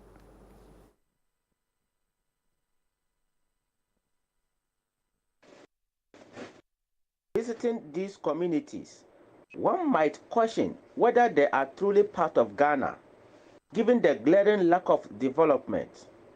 The community has been left behind with no significant improvements. Access roads are in dire condition, with sections submerged in water and riddled with potholes, making travel difficult. In Jobilbo, basic amenities such as clean water, electricity, and adequate school facilities are scarce. Frustrated residents feel forgotten by their leaders and have decided not to vote unless they see a commitment to bringing development. Channel 1 had to navigate poor routes to reach Jobilbo. The 2 primary routes from Tatali through Nahayili and from Zabzugu are both in terrible shape. Despite its challenges, the community is home to nearly 2,000 voters. The area's Member of Parliament, Deputy Minister for Roads and Highways, Thomas Mbomba, has yet to address these issues. A community elder and other residents shared their concerns with Channel 1, stating they will not vote in December unless politicians promise to improve their conditions.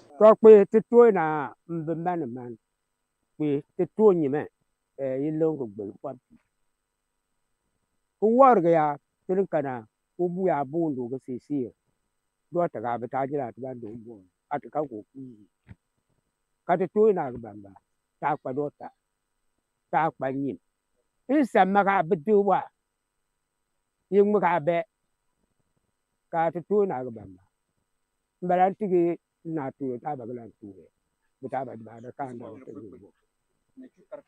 tisu dir kar galir ba banga ti tali ho kungun bungun ka bungun ga biya gwa wi lo gur kala pa te ba ngama tutu na ti tisu dir ga bu ga biya ka tibe bangi tete chatu karga de pampa kadwa ngwa tu na ba tagala tu na la bini yani light yani nsio ha nti yadi mo ha pa ana kwan yani bi say edun so tabire a yantimi nkwa nika so bi ba yale a yani dota wa ha yantimi mfa no nkwa dota nti yɛyaka nso yɛtɔ abaa so efi bia yɛtɔ abaa yɛso yɛne ne hia yɛtɔ abaa no yɛto no kwa hwii yɛnyɛ bi yɛama yɛbrɛ wɔ ha paa. Our community is threatening not to vote this time around because we've been voting, but looking at how other places are developing, it's like we are left out. But my appeal to the community is they should let us take part in decision making, because whether we vote or we don't vote, the winner will still win and the loser will still lose. So I think that it is good to take part in decision making. But what I want politicians to remember is that the late President Mills, Professor Mills, once said, every vote matters. So if every vote matters, and a community of a population of 1,251 voters does not matter, then I want the politicians to think about it. The community's primary and junior high schools are in disrepair. The junior high has no secure structure. Its roof is nearly destroyed, causing classes to end whenever the weather changes. Only 2 teachers handle the junior high school. The headmaster shared this struggle with Channel 1 News. When there are only 2 teachers handling the school, from Form 1 to Form 3. And I look at the subjects comprised, 10 subjects teaching by a teacher, 10 subjects teaching by a teacher. And we don't have a furniture, we don't have a sitting place, we don't have a classroom, nothing. We are only managing. And we are appealing to government and the politicians to help us to get the structure and textbooks for the learning, and then the teaching should go on successfully. The primary school faces similar challenges, with students often sitting on the bare floor due to lack of furniture. The assistant head teacher also spoke out about these issues. Even the teacher's furniture, we don't have even single one. And pupils' furniture, you can see it. This is about 3 classes furniture. Because we have to assemble the classes, the furniture to this class so that all the children can get place to sit. But the moment we leave, you leave. We separate the class again. We divide the furniture to them. And a child, about 3 children will take 1 furniture, which cannot improve learning. Due to the school's poor condition, teachers frequently refuse postings to the area. In 2022, during the school's 25th anniversary, Channel 1 reported on the situation, and both the MP and District Chief Executive promised improvements. However, nearly 2 years later, these promises remained unfulfilled. Currently at Njoblibo EP Primary School, and the school is in a terrible state. There are no furniture in the school. The classrooms are in a very bad state. Students here, or teaching and learning, comes to an end anytime the sun is scorching or anytime the weather changes. Students are on the bare floor learning, and community members are making a passionate appeal for the authority to come to their aid. From Njoblibo EP Primary, Mohammed Aminu M. Alabira for Channel 1 News. It's funny. I need Alabira's glasses in the report. Yeah, it will look good on we'll me. tell him to bring it. Yeah, it looks it's round like Adodi, the man you greeted. It's interesting, but for me, the report looks very serious because imagine not having access to your phone or lights or water. I can do it. People disagree, but I can do it. I don't think you can do it. Jude, are you sure? Yeah, you can live without X? Why? Why do they pay me? What do they do for me that I can't live without But them? I mean, social media has become, people are attached to their phones, to social media. It's a or mindset. is it because you feel like, I feel like because I've been exposed to it, maybe if you've not been exposed to it, it's a mindset. Then yes. But now my mindset has adjusted to electricity, water, certain things more like your behavior, your behavioral pattern. Exactly. But the point is that if I'm not expected to do any work, right, or I'm not, bar work and maybe some other engagements. Oh yeah. You can live without. Yeah. Simple. It's self-discipline. I'm looking at you. Well, we grew up with our phones. We're not surviving. Yeah, but times have changed. True. So that's what I'm saying. If you don't have to work or you don't have any pressing thing, you should be able to survive. But for me, I'm more concerned about the students and the pupils in Jobilbo and the northern region. I'm watching the circumstances under which they are state of their roads. Some of them will have to walk so many kilometers. I was talking to you about the Africa Education Watch report on education in parts of the country, where some students and pupils have to walk so many kilometers just to go to school. The next step. And by the time they reach the school, they're tired. Yeah, they are not in the right frame of tired. mind. So, and you listen to the chief or the elderly person Alabria spoke to in the report, then he's like, we keep voting for the same party year on year, but we don't see the way they count for our votes, the urgency with which they count for our votes. We don't see that same urgency in trying to fix our problems. Right. Wow. Alabria is on the line. Maybe you can throw a lot more insights into it. But Alabria, good morning and welcome to Sunday Breakfast. Good morning, my boss. How are you doing? By His grace, I am doing very well. Alhamdulillah. Wow. I was telling Elo that I liked your glasses, the sun, your shades you were wearing in your report. When next they are coming to Accra, you have to bring it to me. Thank you. You have to bring me one. Look for some and bring to me. Yeah. I hear. But it's with you in Accra. The president uses that. I'm not sure about that. Wow. But Alavera, this report from Jobilbo, right? I was talking to Eno about it just before you joined the Zoom. Please. And for me, it looks very distressing. The state of the classroom blocks I've seen in the report, the state of roads in the report. What else is in a very deplorable state in the community? Thank you so much. My greetings to our cherished listeners or viewers. Yes, what is getting to the community, it was very troubling for me. It was during the rainy season and no access roads to the place. The community has two major roads linking to the community. From Zabzugu, you can go to the community through the Naayile road. And from Naayile, which is from Tatali, you can also go to that community. And I used both roads on the day, and it was terrible for me. Again, the community itself it has no electricity. When I went there was no electricity for them. So the people, but one interesting thing is that the community is just about, it's less than 5 kilometers to Naayile, and Naayile is a community where the MP is coming from.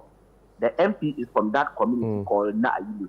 And interestingly, he has made access roads. Remember, he is the deputy roads minister. So to his community, there is no problem. Both from Naayile to Tatale, which is the district capital, the road is good. Naayile to Zabzugu, the road is good. But from Naayile to Jobilbo, it's less than 5 kilometers, and the road is terrible. Both ends, from Zabzugu to the community and from Naayile to the community. So it was a terrible thing. And the residents told me that they vote every year for their party, particularly the MPP party, but they don't see any development. And they vow that this year they are not going to accept any politician, or they are not going to take part in the elections again. What's challenges? What's the major economic Yes, I was asking a question. I was saying that what's the major economic activity in the area? If you can shed light on it for us. Okay, and what exactly do they what exactly do they farm? What are the produce they Yes, mainly they are yam farmers. Okay. And you know, here yam is the major crop here. Yes, and cassava, granules, and other things, they are just supplementary farmers. Any farmer who you see farming the granite or maize, he has a yam farm. So the yam, granite, maize, and things, they are just supplementary. But the major activity is yam farming here.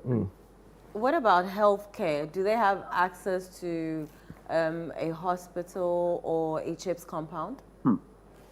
He said, No, in the community, no. The nearest peace compound they have is either Zabzugu or Naile, or through to Sababa to Cherpuni, what the name Tatali itself. Please. So if at night something In the happens, community, they have no, to there's go no health center there. that far to either Zabzugu or Naile before they can access healthcare? How are they surviving when you spoke to them? Yes, please. How are they surviving without these basic amenities Hello, or basic please, access to healthcare? Alabira, can you hear me? Yes, there's some, like with the nature of the, it is a challenging issue for them because, especially for pregnant women or any emergency issue in the community, if it happens in the night, there is trouble. And the major means of transport for them in the community is this practical called the motorcades or something. Because of the nature of the road, cars are not able to go there. So seriously, the Ujoblibo community is a very deplorable community in the Tatale district. Place. Wow. So before you go, what has the MP for the area been saying? What are his reasons for his lack of action, or let me say advocacy, into getting some development in the area? Thank you so much. Yesterday, I was in Tatale district for a program yesterday, and it happened that the MP came as if I knew that today we were going to discuss this thing. I asked him about it. The MP declined speaking to me. He said he is not going to talk anything. During the celebration of the school's 25th anniversary, I was there again for the program. The MP came, and then the district assembly, they came and made pledges to the community that they were going to work on the school building there. And the MP actually promised the community that he was going to give them 600 cities as part of the celebration. But I had information that till now, that 600 cities has not been given to them. Wow. How about the MP told, well, that is it. He has still not given them anything. What about the assembly over there? I want to believe it's a district assembly. What have they been saying to you, right? What do they do when they go to work? Like, what do they do on a normal day?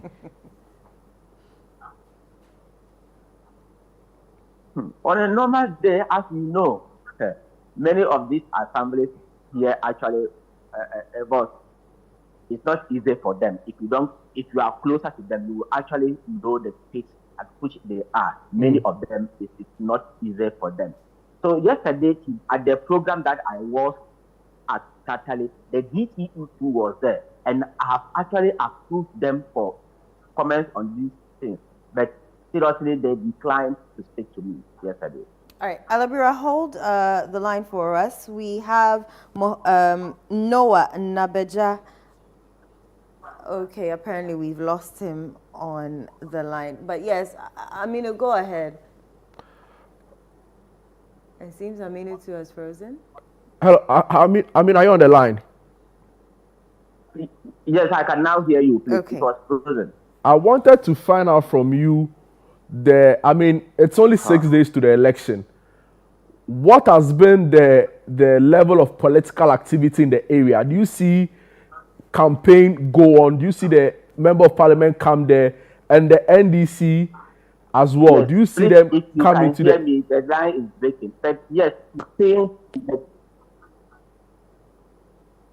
yes. Yesterday at Tatale, I actually interacted with some of the potential, some of the voters there. And actually, they have only two candidates for the parliamentary primary. That is the incumbent MP, and then that of the NDC. The rest, there is no one there again. So, and my interaction with the community members is that yes, what they say was that actually they are voting for change. That was what it was a mixed reaction. Sorry, let me say it there. It was a mixed reaction because many of them say the posts that were made to them prior to the last election, when they voted for them, they have not seen it. But others also think that yes, the MP and the government have done enough. One major thing is the Yendi Tatale route.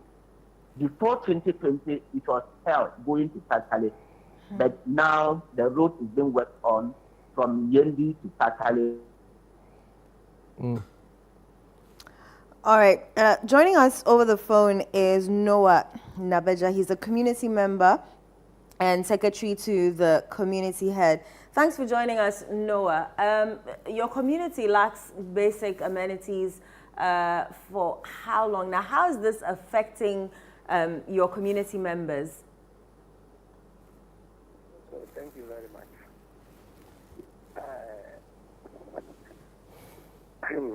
There's a lot to see. Anyway, one entity won this from 2016 up to date. They have done a lot. But looking at things, we have seen that are coming in general. We have employment, we have free education. So some of us got employed during the free education, what do you call it?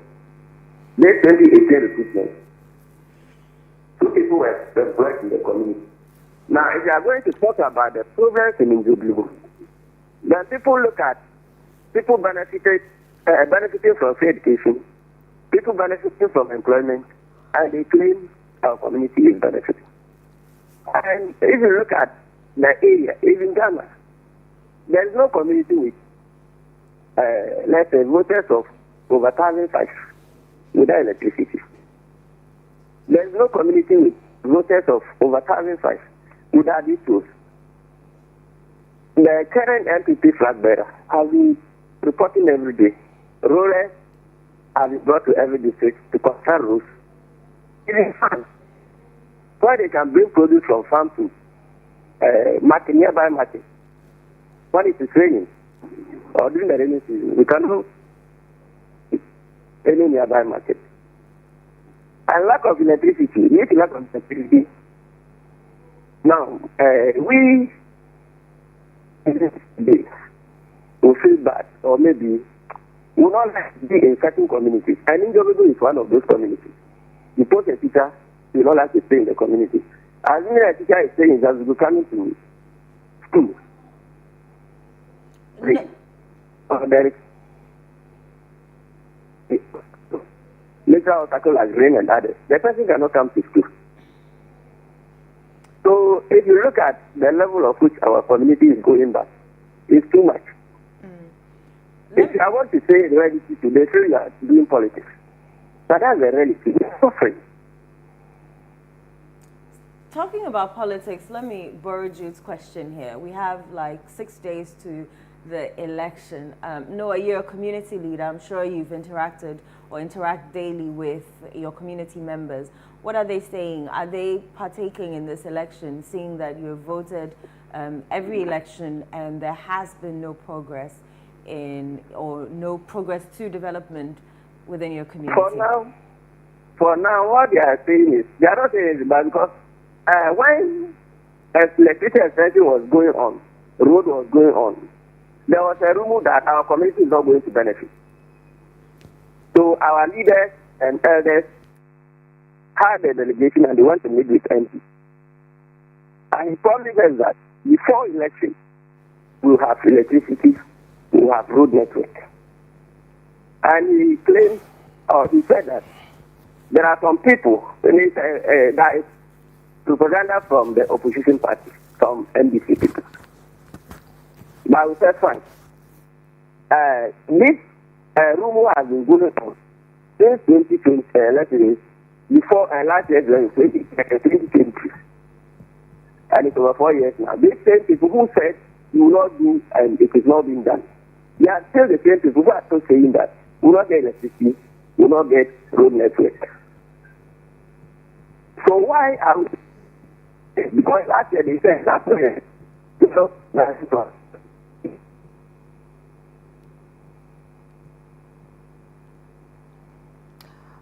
All right, thank you so much for speaking to us. Noah Nabaja is a community leader and secretary to the community head. We hope that development comes to the area soon. Earlier you heard us speak to our Northern Regional Correspondent, Mohammed M. Aminu Alabira, on lack of amenities in Jobilbo, a community in the northern part of Ghana. And apparently they're expected to vote on the 7th of December 2024. Well, that's that segment for you. We'll be back shortly after this break. Don't go away.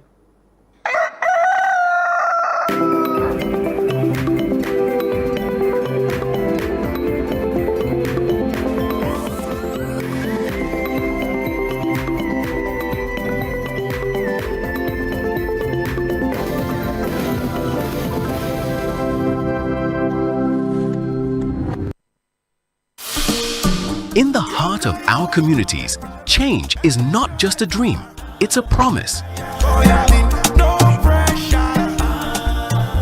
I don't have to worry about rising costs and taxes. Dr. Baumia's flat rate tax system is a breath of fresh air. It means I can keep more of what I earn and invest back into my business.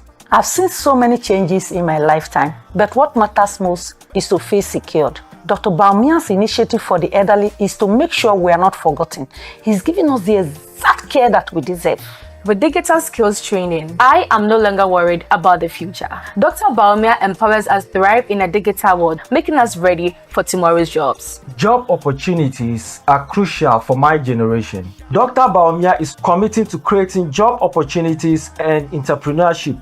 With his vision, we can build our dreams. Together, we can transform our nation. Dr. Baumia's plan arranges policies. They are pathway for prosperity for every Ghanaian. It's time for leadership that listens and acts. A vision for all of us, where every voice matters and every dream is possible. Vote Dr. Mahmoud Baumia. Esuro, vote number 1 on the ballot. Attention, my Ghana people. Election day is almost here. This December 7th from 7 a.m. to 5 p.m. sharp. Each of us has the power to shape the future of our nation. Your vote in the presidential and parliamentary elections can make a real difference. Now, this is how to ensure that your vote counts. When you arrive at the polling station, verify your identity. Even if your voter ID card is missing, go to your polling station. You will be allowed to vote. Now, receive a ballot paper. Take a moment to check that it has a validating stamp at the back. This is very important, and make sure that it is clean and undamaged. Step up to the voting screen. Place your thumb on the ink pad and carefully place it in the box next to your chosen candidate's name, photo, and symbol. Be very careful to keep your thumbprint within the box. Remember to wipe your thumb with the tissue provided in the voting screen before you touch the ballot paper again. Then fold the ballot lengthwise and place it in the ballot box. Be very, very mindful. Your vote will be rejected if you thumbprint for more than one candidate, leave it blank, or if it's missing a validating stamp at the back. So take note. After voting, officials would conduct a transparent count. Ballots will be verified, sorted, and counted, with party agents carefully observing every step of the process. And yes, remember, this election is your opportunity to choose leaders who represent you. So step out on December 7th to vote and let your voice be heard. Your vote is your future. Remember, we vote with our thumbs, not guns. Weapons have no place at the police station.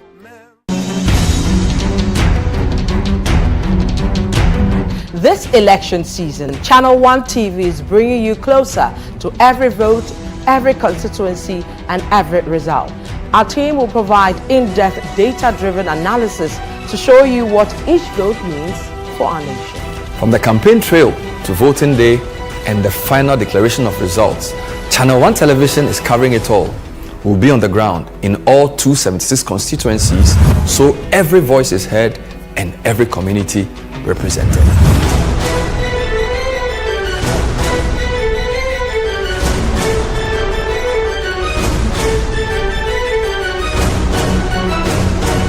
Our comprehensive election coverage brings you every key moment and every voice, with updates from all stakeholders nationwide.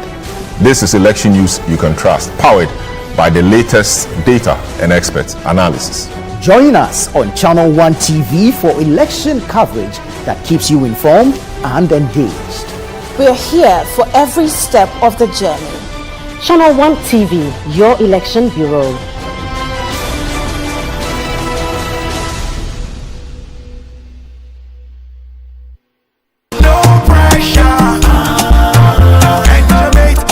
Another morning, another day filled with possibilities. My old car reflects my journey, and today could be the day I take a big step forward. Anything is possible. Just think about it. My shelves are ready to be filled, and soon the flat rate will open up exciting new opportunities. I can already envision a vibrant shop bustling with customers, all eager to discover what I have to offer. I feel optimistic about import costs. Why? Because with DMB flat duty rates, my expenses will be more manageable. I can see my business thriving. Every moment spent with my son brings back wonderful memories. I tell you, my son, with my digital skills, now one can create games in a website. A show of both number one on the ballot.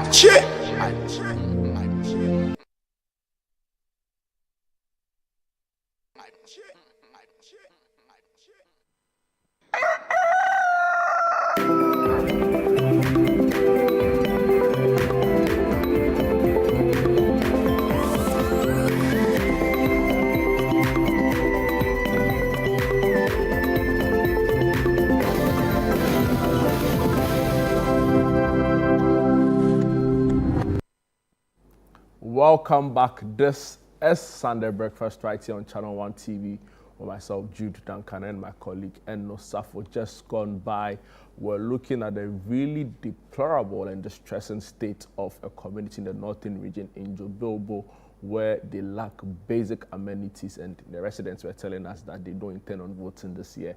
But now we'll shift focus on a conversation we've been having for some time now, over the past couple of months and weeks, right?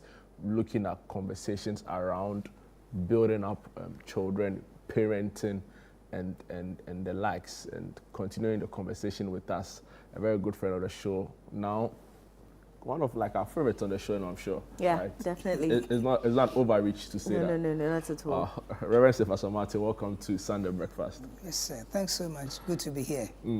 It's always a pleasure to have you. Like I said last week, sometimes we just wait for your one-liner, your one hard-liner introductory comment before we... But I'm sure we'll come along the line. Yeah, definitely. Before we go straight in, before that one-liner comes, let's announce our WhatsApp numbers to our listeners and viewers. 0204-447-033, 0204-447-033, so that you can be a part of this conversation. Alternatively, our social media handles are active. #Sunday Breakfast or @Inno_S or @Mensa Duncan, and we will read your questions, your comments, and your suggestions. Jude. Reverend Cephas is the president of Liberty Time International and also the CEO of Civil Consult. Maybe later on you should tell us what you do at Civil Consult. Okay, after the results are announced next week. Next week, no problem. No problem. Reverend, moral structures, endurance, we started last week. You gave us some really deep insights into what it is when we talk about structures, moral structures. You also spoke on endurance. Maybe a little recap, then we take it from there. Yeah, okay. So the point is this, that our safest place, presumably our safest bets should be the safety of our homes. And so in that environment, our strengths and weaknesses might be well nurtured and managed for us, because very key, you know, so that we can evolve to be whatever God wants us to be. And so for a child that is born, what you become in so many ways is purely the effect of who shepherds and manages you. And those are the parents, you know. So that for me is one of the issues, you know, because you see, in a way, we are prisoners. But the painful agony of life is to be the prisoner of another person who is also a prisoner. That's painful. That I'm a prisoner. But then again, I end up being the prisoner of another person. What am I saying? You grow up in a home where your father is an addict. And chances are, if care is not taken, it will roll on you. You grow up in a home where you have a mother who is, in that social context, exceptionally morally loose.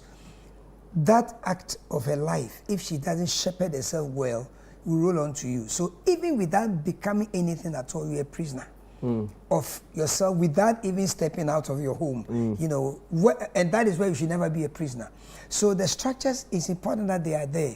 And therefore, that is why it's important that whoever comes together who have a child is key. You know, sometimes even in other areas, they look at the issues with the new baby.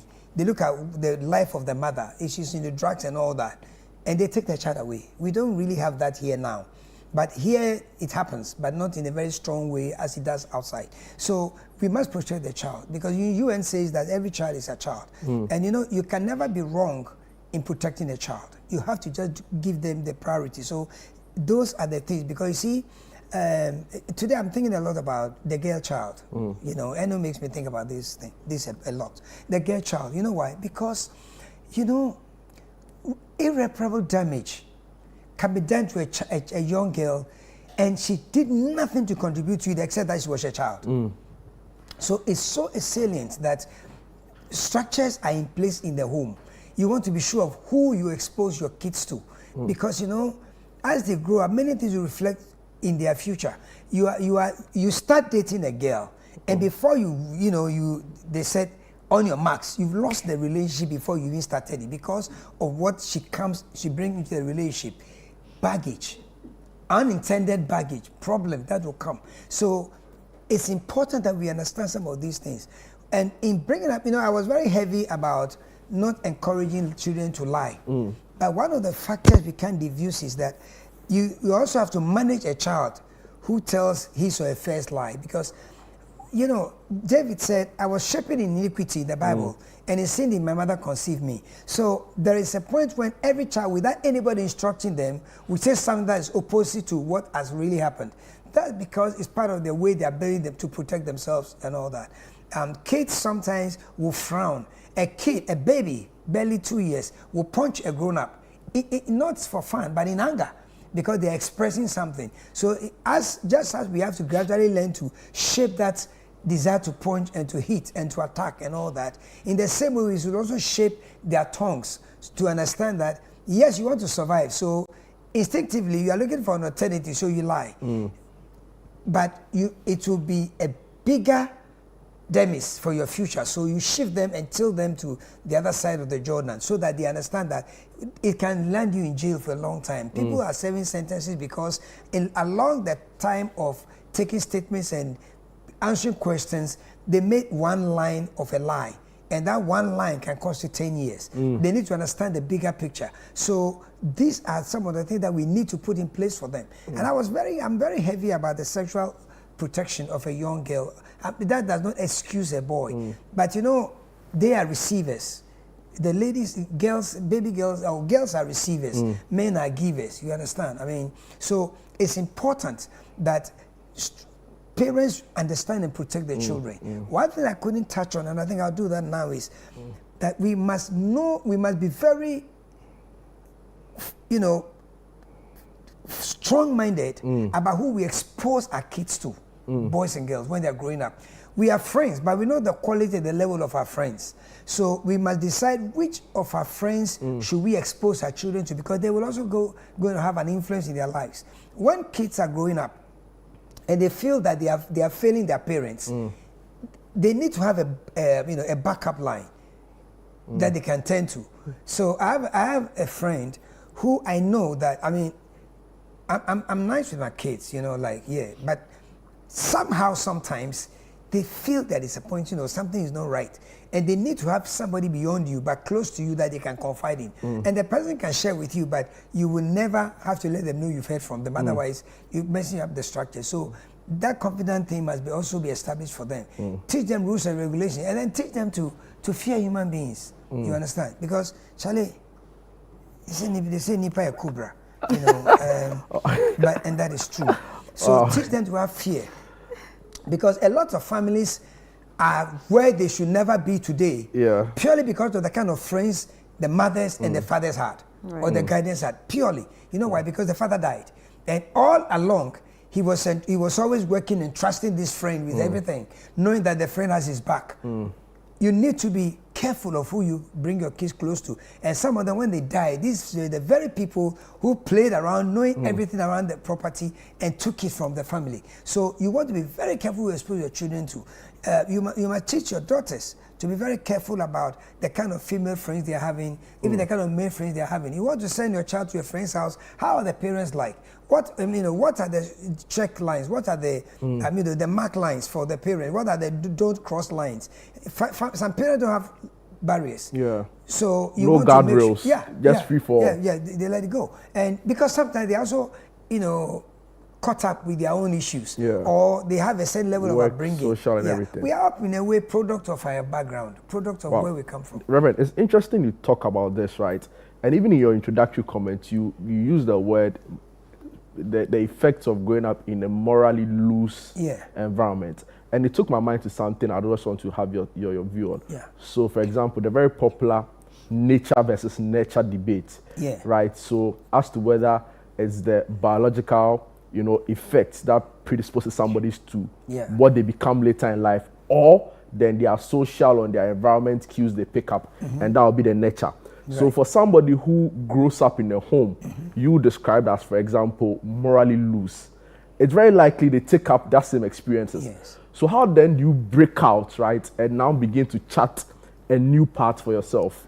I think the second week of our discussions, when we started, I went to a line and I said that in as much as we're talking about learning from example, you can't always do what your parents are doing. And you have to teach your children not to do what you're doing. And I remember I elucidated by saying that if at my age, at your age, if you are driving, you can't say that because I'm bringing up my child at the age of 5, you should get behind the wheel and start turning things and start moving out of the house. So there are homes where, like my parents, God bless their memory. They have their stuff. They have their, their schnapp and all that, their whiskey. My uncle, Courvoisier, the brandy of Napoleon. They have all that stuff, and I grew up around it. I don't drink. I don't drink because probably and then how your receptors. Because you see, for me, when I know a parent, an uncle, an auntie, a mom, a sister, a senior brother, or a senior cousin, I know how they are normal times. And then I know how they are when the anointing cometh. My question is whether I want to go that line.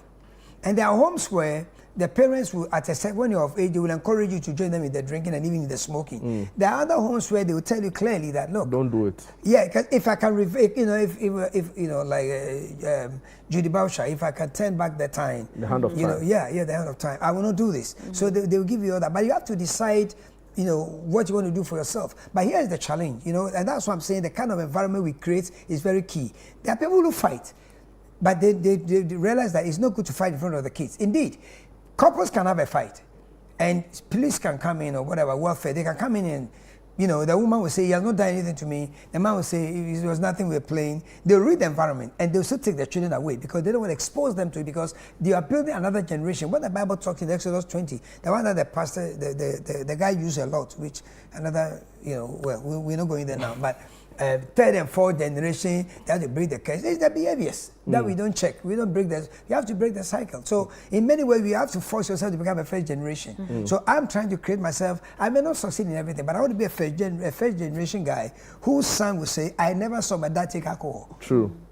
So for you, which one is more important? Is it the nature, which is then genetics, biology coming into play, your child taking after you, or then the nurture, which then the cues, the social cues the child picks, you know, is he or she is able to be raised from? I always feel that one is not really a major issue because when you talk about the nature, you're doing the genetics. If you talk about the nurture, you're doing the phenotypics because the genetic is just inbuilt in you, right? It comes with the genes and all that, and then the phenotypic, the nurture is based on how you are managed and all that, So that for me is the prior because you see, sometimes when a child is born, you can't tell.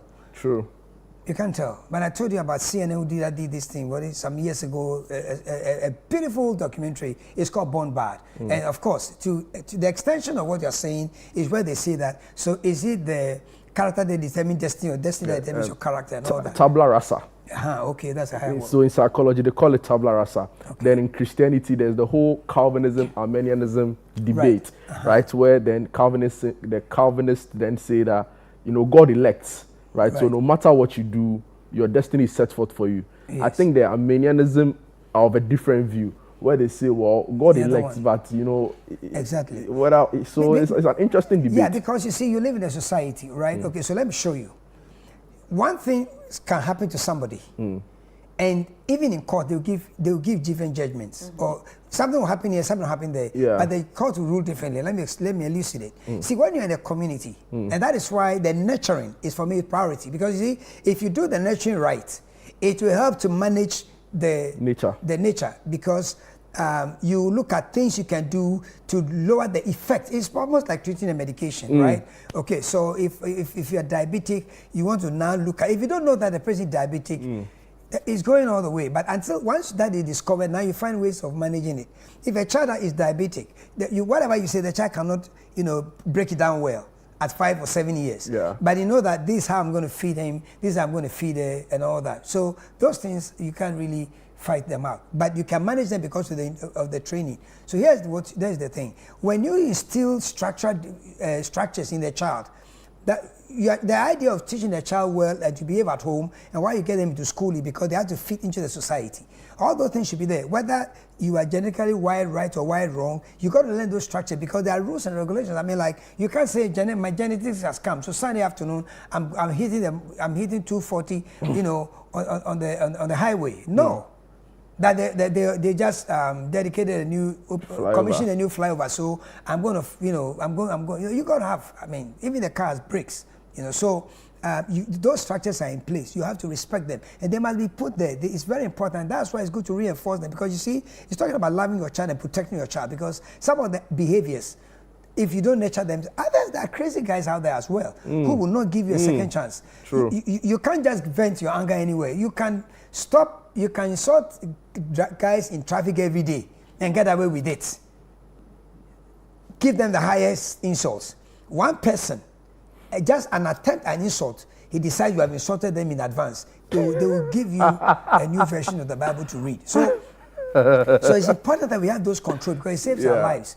Because liberty without restriction is meaningless. You get it? And what do they say? That your rights end where mine begins. Once someone else's begins. Exactly. So it's important that we have those structures and those disciplines in place just for our own well-being, because you can't, look, a friend called me yesterday. She late yesterday from the US. Her mama just, I think I got a message that one of the uncles who I know just passed. He was killed by someone on a bike. He just stepped out of his ride and he just got knocked down, dead on the floor. So, and you remember I was talking about green is not enough reason to go. Was it last week or so? I said green is not enough reason to go. You want to be sure that the red has really stopped, because see, if it gives you the green, it says you should go. So you are going, because there's a yellow guy there. So I think we have those structures are also important. So the control structures. The control structures are there and should be there for us. Then when the person reaches a certain age, they make their choices. That is why at 18 you can vote. At 17 and a half, we're voting on the 7th. Somebody will turn 18th on 8th. Or 9th. Or the 9th, yeah. But, you know, like, But the rules are clear. Not 18, so that you can't vote. 18. Wow. And you know, you're not 18. I mean, that's it. And you know, almost two is it's not complete. the same as. See, where are you? Oh, I've all the way. You're not there. You're not there. Almost two is not complete. Almost two. Oh my God. Yeah. Almost two. Yeah. Leave space is not complete because almost two is not there. You are not there. So that's how it is. So we must discipline and put in those structures. It's very, very important. Let our children have check on their tempers because kids are now killing each other. Little kids are hurting each other. We saw it in Kaswa when an 11-year-old and a 15-year-old. And the mental state of people. First of all, we the parents cry, we have a problem here. We have a problem managing our mental state and all that. So we must teach our children well and let our girls also ask questions and have the freedom to share. One of the things why you don't overbeat children when they even go wrong and lie is because they can't always process the lie and the truth. You get it? See, because if I didn't pass here and I said I passed there, that's a lie. But at the same time too, every time the glass falls down and breaks, and I associate it with Kenny, you know, since I'm a child and I'm properly formed and my survival instinct will also have to be there for me, I will say that I didn't break it. And I will look for somebody I can put it on who I know I can manage when you are gone. That's why kids can say this one did it or that one did it. So we need to have all these things in place and protect them because, you know, truth helps. The truth that you don't talk about straight away is the one you don't need to rush. I mean, you don't have to go and call somebody. Hey, I remember when we were young, man, probably a lady, when women started driving in Ghana, a lady died somewhere around Legon somewhere. She was going to take a bath and, you know, those times you don't have this one, but the one that clean. They called the one and told her that, and that's a friend who is standing by a friend. Right. So she was sharing what she had seen. The friend took the car. Just you know, no camera. I'm on a live. Yeah, he wants to see it live and colored. Wow. She didn't reach there. Like so,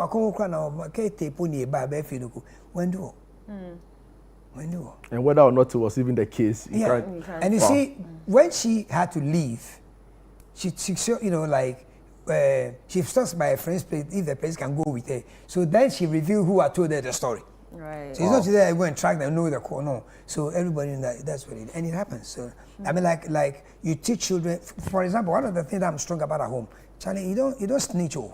In my home, Charlie, no, you don't snitch. You don't tell on people. I don't like that. No, you don't do that. Well, what are you going to say? That Charlie, I'll tell him. That's how we do it. But you don't try and undermine people and all that. I warned about those things. Some say the modern slur to it is calling out, right?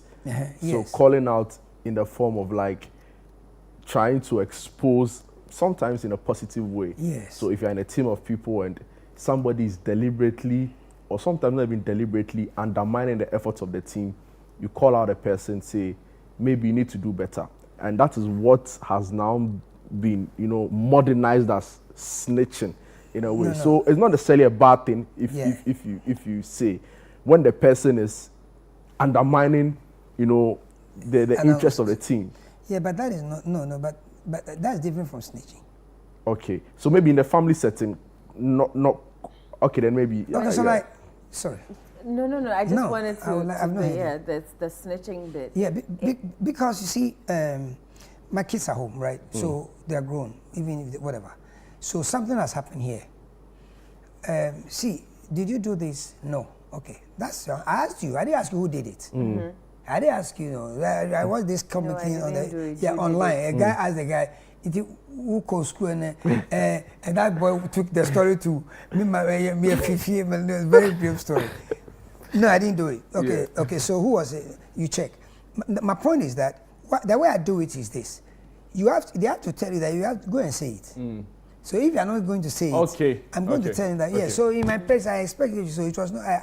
Stand out yourself and come out. Yeah, you get that chance, and that's what I told myself to do in school. That is that report. You go around and say it, but tell the person that I won't take a cane for you. Right. No, there is not an issue where we are standing about an issue that we have agreed on. You have spoiled something, they're asking. That's not protecting you. Even if they say we will not pay because we're in the class, fine, but admit it. So I won't take a beating for you. So I think that's different because integrity is key. Reverend Amate, I wanted clarity on this. So you said that children should sit and listen. What about parents? Should parents listen to their children as well? Parents should sit longer. Parents should sit longer because you see, there are kids who have committed suicide. There are kids who have done, there are girls whose virginity will have been preserved for maybe another week or another month or another year if mom or dad had given them attention for a week. So their parents should sit and listen longer, but we don't listen all.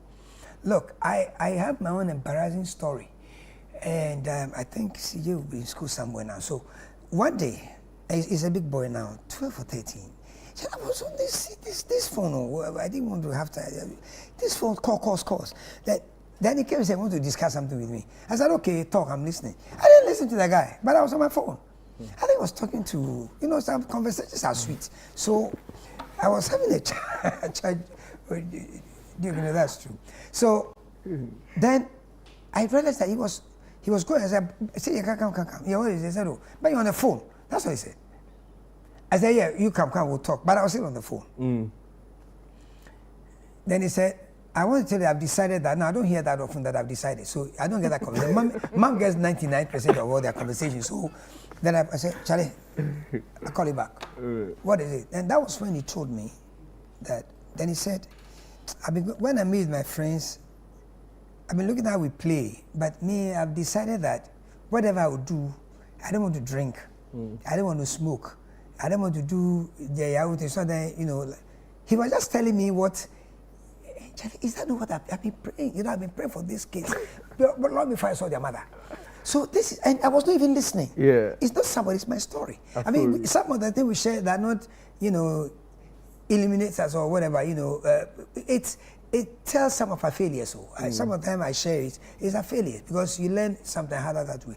And what was sweeter than that? That he doesn't want to do this, he doesn't want to do that. He'll do his own crazy hairstyle, like whatever it is, fine. I tried to get it off, it doesn't work. But I kept all the structures and he wouldn't do it.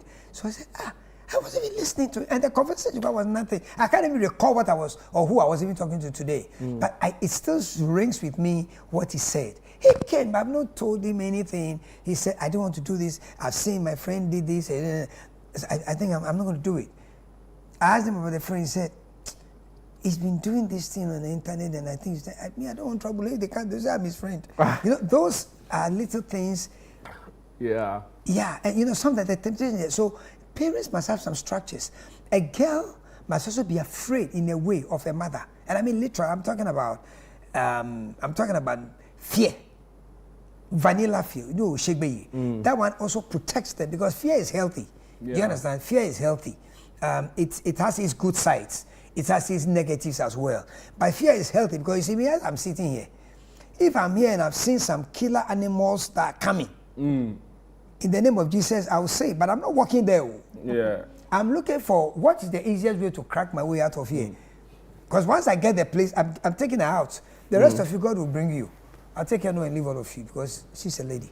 And anybody here will do the same. Right. So I think we have to look at structures and make sure that they are safer and it is well with them. And let's remember one thing, we don't have life forever. True. People can lose their life because of little things we didn't teach them. Look, it's sad when I talked to Dr. Adams, I ran into her today because I told her about my boy who is not well. He's not sick, but he had an accident. And Charlie, I told her when I'm going to Kolebu, then it's as if I'm going to spiritual warfare. I can't take the pain. I can't see. I'm like, it's injury or nothing. Injuries. It's not like something happened. Injury. Car accident injury. This, that. I'm like, what? Yeah. So we need to listen to and have structures. Parents must listen. We don't listen. We are not even listening to ourselves anymore. This is the 85% course, maybe 90%. These ones. These phones. We are listening to everything but our children. Look, we don't doing this one now, but one of the things that It's crazy. People are called for interviews. And when they walk in maybe with their file, when they put the file down, then they put their phone on it, waiting for it. Are you serious? Okay, you get the shortest, you are gone. You come to my interview, your phone is there. It's like a habit. You live it. And when your boss calls you, you leave your phone with a reliable person and you walk. If you don't have a notepad, just walk with your head. If you need to write something, you give you a sleep. So, can I get my phone? Yes. There are things you got to listen. I watch people sometimes, and a friend has an interview Wednesday. She called me and said, we should pray. I said, I'll pray today. And then, I'll pray with you on Wednesday dawn. But I need to talk to you on Monday and Tuesday.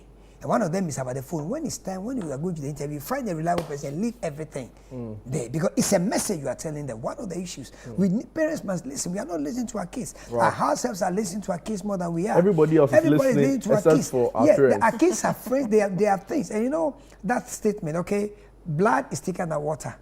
That's not a statement, oh. Oh God. So this is the statement. Yeah.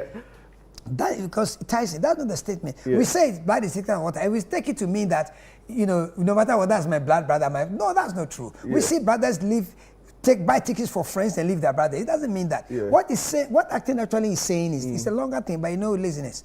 The thing is actually saying that the blood of the covenant is thicker than the water of the womb. That's what it is. The blood of the covenant is thicker than the water of the womb. You grew up. Do you have siblings? Do you have sisters or something? I have a brother. A brother. Are you only two? It's a long story. It's a long story. Okay, but you have two. Okay, that's cool. Look, a lady or a guy building friendships can be so close that siblings hate the friend. Are you getting me? Like you can have friends you grow with, you live with, you develop with. And at a point, your own siblings will not like that friend of yours. I want us to keep the suspense of the blood of the covenant being thicker than the water of the womb. It's key now. We'll keep this suspense and build it up for next week. That's right. 2 weeks. Okay, elections. Oh God. But that's fine. And maybe we'll also have a conversation on values. Right, because I think it's important that we do that. The values. I know if I leave right now, we'll go on another, so we'll do that in 2 weeks' time. I think it's very important. Right. Time is far gone and we'll have to end it here. Right. But I'm so grateful for your insights as always.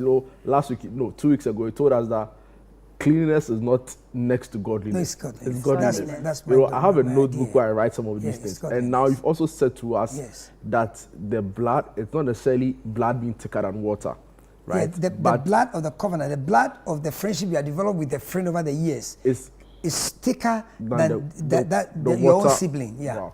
We'll help you delve into it next week or 2 weeks in 2 weeks time for us. But thank you so much for your time as always. It's always a pleasure to have you. Are we voting? Yes, we'll vote. Okay. I think it's important we vote. It's a civic responsibility. Yeah, so we'll wait for the results. Yeah. And all the conflicting prophecies. Yeah.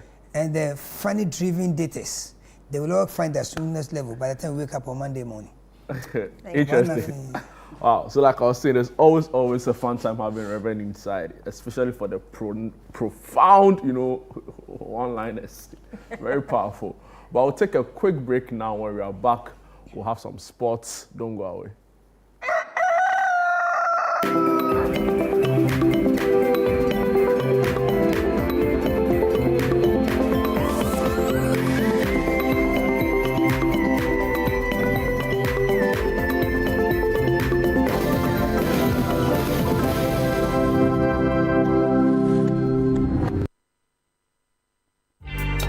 They are the trailblazers, the pioneers, the unsung heroines who break barriers and set new standards. Hello there, welcome to The Woman in You with me, Zoe Abubeidoado. Now, this is a show that celebrates the extraordinary resilience, strength, and leadership of women everywhere. From the pioneers in enterprise, politics, and health, their stories are our stories. I was very satisfied with doing something very little. But when my mother introduced the eggs and I started, it kept me so busy that I had to be there in the morning, afternoon, and evening. I had been playing around with the different facets of it, and I realized, listen, I'm really onto something. I decided to formalize it, and I formalized it probably after, just navigating the space and doing different things and trying my hand at different things probably played around with it for like a good 5 years before I formalized it. Be inspired, be empowered, be the woman you were born to be. Join me, Zoe Abube-Eduardo, every week on Channel 1 TV as we celebrate these women who inspire, empower, and lead by example. It's time to celebrate the woman in you. The Woman in You with Zoe airs Sundays at 6 p.m. only on Channel 1 TV.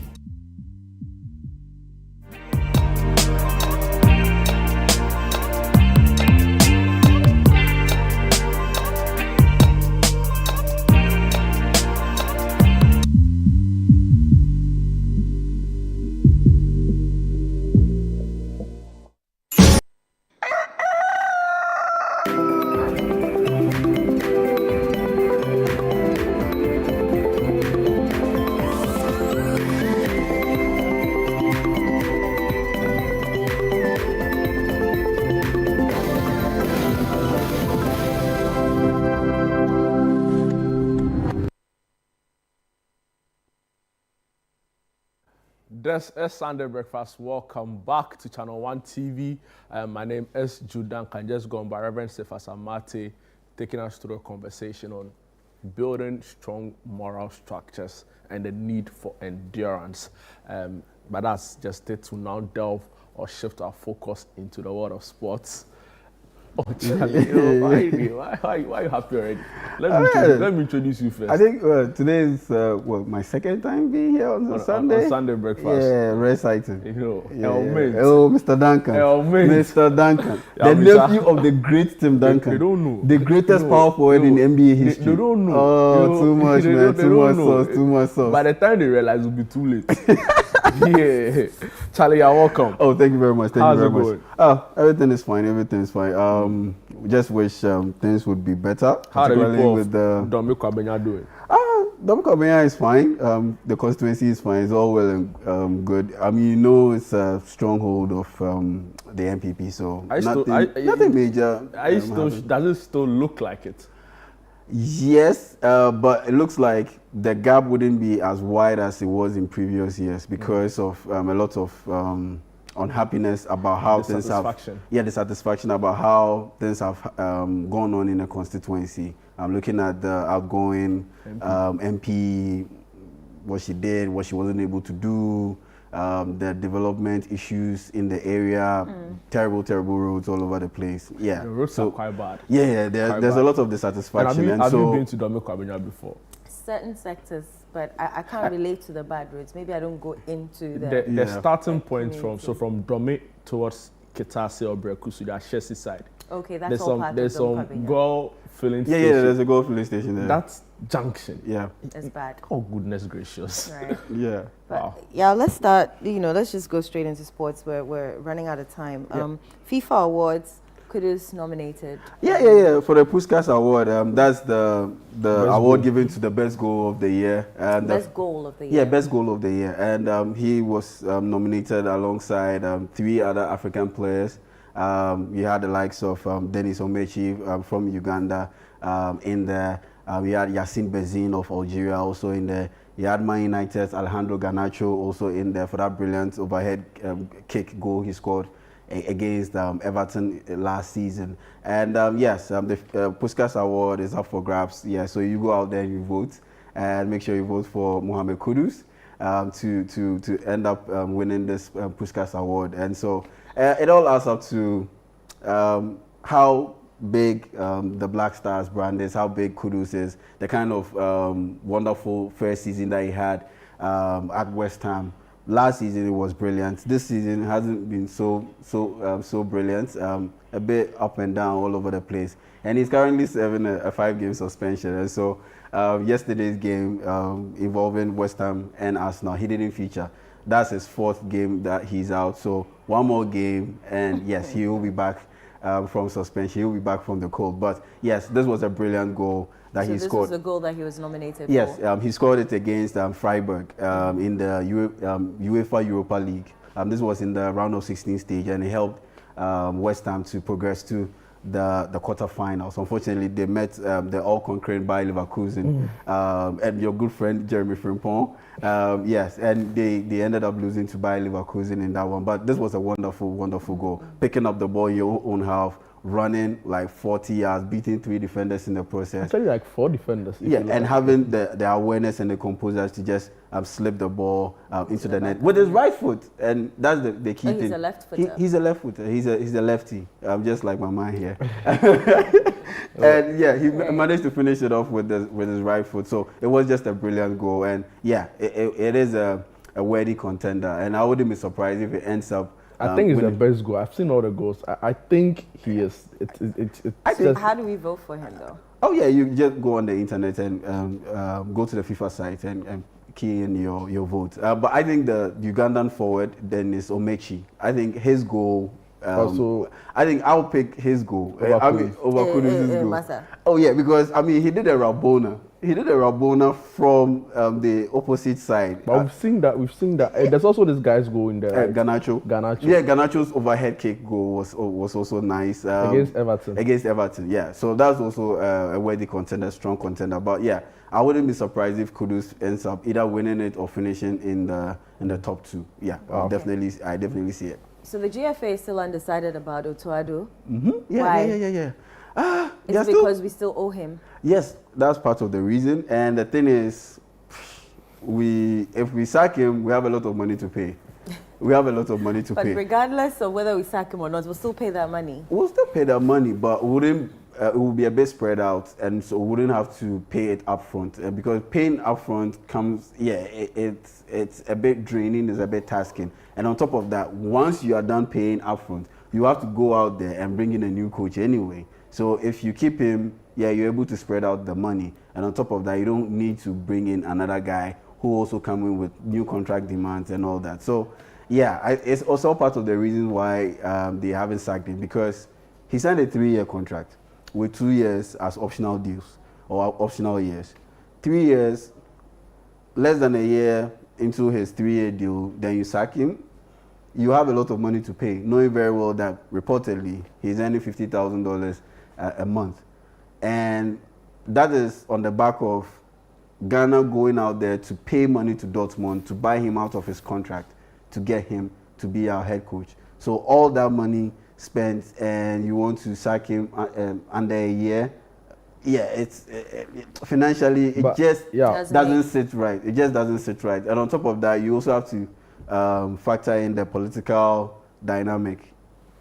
But is that not a clear case of rewarding mediocrity? Because people have been sacked for far less. Sika Kono. What was his crime? He barely got us out, right? Of course, we lost against South Africa at home. Away, we didn't even lose at home, right? Even the one before Chris Hilton, we went to the AFCON, we went out of the group stage. Now, I'm not even making the AFCON, and there's no clear-cut decision. See, I think Ket should be the one to go to begin with, right? I agree with you perfectly. So maybe talk us through like I've said several times, that there's a lack of accountability, because 6 coaches have been hired, or 5 coaches, if you want to include Otuado's first reign as a part of that, then it's 6. But 5 coaches have been hired under Keto Kweku. 5 coaches, nothing has changed, nothing has improved. In 3 tournaments under Keto Kweku, Ghana has picked up just 6 points. 3 tournaments, Ghana has picked up just 6 points. 2021 AFCON, we picked up just 1 point. We lost to Comoros, we lost to Morocco, we drew with Gabon. That's 1 point. 2022 World Cup, we lost to Portugal. We lost to Uruguay, and we beat South Korea. So 3 points. That's 3 points. 3 plus 1, that's 4. Then the last AFCON that we went to, it was 2023 AFCON, but because of COVID issues, it affected the scheduling. So we played it earlier this year. We picked up 2 points. We drew with Egypt 2-2. We drew with Mozambique 2-2. And we lost to Cape Verde. So that's 2 points. 2 plus 4, 6. And look at the teams here I've been mentioning: Cape Verde, Gabon, Comoros, Mozambique. Egypt. In 3 tournaments under Keto Kweku, 3 tournaments, 1, 2, 3 tournaments, we picked up just 6 points. And now we play the AFCON qualifiers for 2025. We can't even qualify. So 6 out of a potential 36 points. we couldn't even qualify, and this is a qualification phase or a qualification process where we played against Niger and Sudan, who couldn't even play their home games in their own country. They were playing like this is the this is the lowest of the low. So like there's no other low after this, you know. So how is he getting away with it? Well, how is he getting away with it? I think they will mount a good defense and say, okay, yes, the AFCON qualifiers didn't go as planned, but at least look at the World Cup qualifiers. He's just beating at home. You're telling me it didn't go as planned. But at least they'll tell you that at least look at the World Cup qualifiers. I'm playing the devil's advocate. If I get you. If I were in their shoes, that's how I'll mount the defense. That yes, the AFCON didn't go well. It went terrible. It went horrible. But we have the World Cup, knowing very well that the World Cup, we are ranked second in the group, behind Comoros, but we are tied on points with Comoros. We beat Mali, we beat Central African Republic. I was listening to under Otoado. So why rock the boat, knowing very well that we are already in December? March is around the corner. They don't get it. They don't get it. They completely don't get it. We'll talk about Premier League right now, but I was following you and Ekon Football Made in Ghana. And Ekon made a point. See, look at the technical bench. If Otoado is struggling on the pitch, on the sidelines, and he's turning to look for help from the bench, is it John Payne? Like, what's John Payne's track record? What's his pedigree in coaching? And funny thing is, interesting thing is, you remember they met him, Otoado, earlier in the week, and one of the things that Otoado reportedly stated in his technical report was that he needs a little bit of improvement in his backroom staff. He has recognized that that backroom staff support is not enough. John Payne so coaching the Premier League team in Ghana? No. And the thing why is he coaching Black Stars? You see, and that's where the Keto Kriku point comes in. He was apparently the one who advocated for Otoado to be appointed, and flat out reportedly vetoed that decision that it has to be Oto or no one. But ask yourself, among the top African countries, yes, Ghana is going through a very terrible patch, but we are still a top African country when it comes to football. Among the top African countries, where would Otoado rank in terms of the coaching level? He would rank very low. So the main coach will rank low, the assistant coach will rank very, very low. So technically, in terms of tactics, we are ranked very low across board, and yeah, that's also an issue. So yeah, we have issues. I wish we could talk about something different, but unfortunately, it keeps coming up. Let's talk about Arsenal. Premier League at least. Arsenal had a good game. Yeah, Arsenal had a very, very good back? Game. Can I say they are back? They'll always be there. They'll always be there because now they are an elite team. Now Arsenal is an elite team, so they will always be there. So I can't say they are back. They will always be there, but they will have their few wobbles here and there, but they will always be there. And yesterday, they delivered a brilliant performance, beat West Ham by 5-2. And for the second game running, they scored 5 goals. Earlier last week in the Champions League, they went away to Portugal and they beat Sporting Lisbon by 5-1. And just yesterday, they went to West Ham's London Stadium, and they ended up beating them by 5-2. And so, yeah, back-to-back games, 5 goals and all. Yeah, big results for Arsenal. They considered 2 quick goals, and things got a bit tensed close to the end of the first half. But yeah, they steadied themselves and ended up getting a 5th goal in that first half. And do you credit their resurgence to the return of their captain, Odegaard? That's a deep question. I'll give him credit. You give him credit for the resurgence? Yes, I'll give him credit for the resurgence because yesterday they didn't have Partey playing. That was the first time Partey didn't play in the Premier League this season. This season he hasn't had any major injury issues up until yesterday, where in the lead up to the game he picked up a muscle injury, so he didn't. Because play. The trend is clear, right? Each time Odegaard was in the game, when he got hurt, they struggled. They generally struggled. Against Brighton, against Chelsea, against Nottingham, against Bournemouth, against was it City? So the trend is clear. Each game he didn't play, Arsenal wasn't their easier. So when he got back, they won every single game he played in. Because Partey does so many things so well, and he plays a lot of forward passes into the final third. That's what he does. A deep line playmaker. Declan Rice he does what Partey does and what Odegaard does, but he does it with a little bit of athleticism, and he does it vertically. In tight spaces, he struggles. But in tight spaces, Martin Odegaard doesn't struggle because he is that schemer, he is that creator. And that's what you need to be able to connect the dots to the forward lines and to the midfield. And that's what you really need. And that's what they had been missing in his absence. But once he got back, you can clearly tell that they are clicking on all levels, even to the extent that, yes, you missed Partey through injury, but his presence wasn't really felt. You brought in Jorginho, who isn't defensively sound or the best, but it wasn't too much of a problem because of the quality that Odegaard brought to the table. So we delve into today's games. Today's games. Chelsea. Yes, Juice Chelsea. Is that why you're in blue? Blue has always been the color. Like the anthem. Let's not feed his ego. Jude's Chelsea will play against Aston Villa. Jude's Chelsea will play against Aston Villa. On paper, it looks like a straightforward win for Chelsea because form-wise, Chelsea are really on the up. Aston Villa, not so much. But I see them cancelling each other out. I see a draw in this one. I know Jude will come from my head, but that's what I see. Man United, Everton. In my projection. Man United and Everton. Yes, this is the first home league game for Man United's new manager, Ruben Amorim, coming up against Everton. Yes, I see Man United scraping through.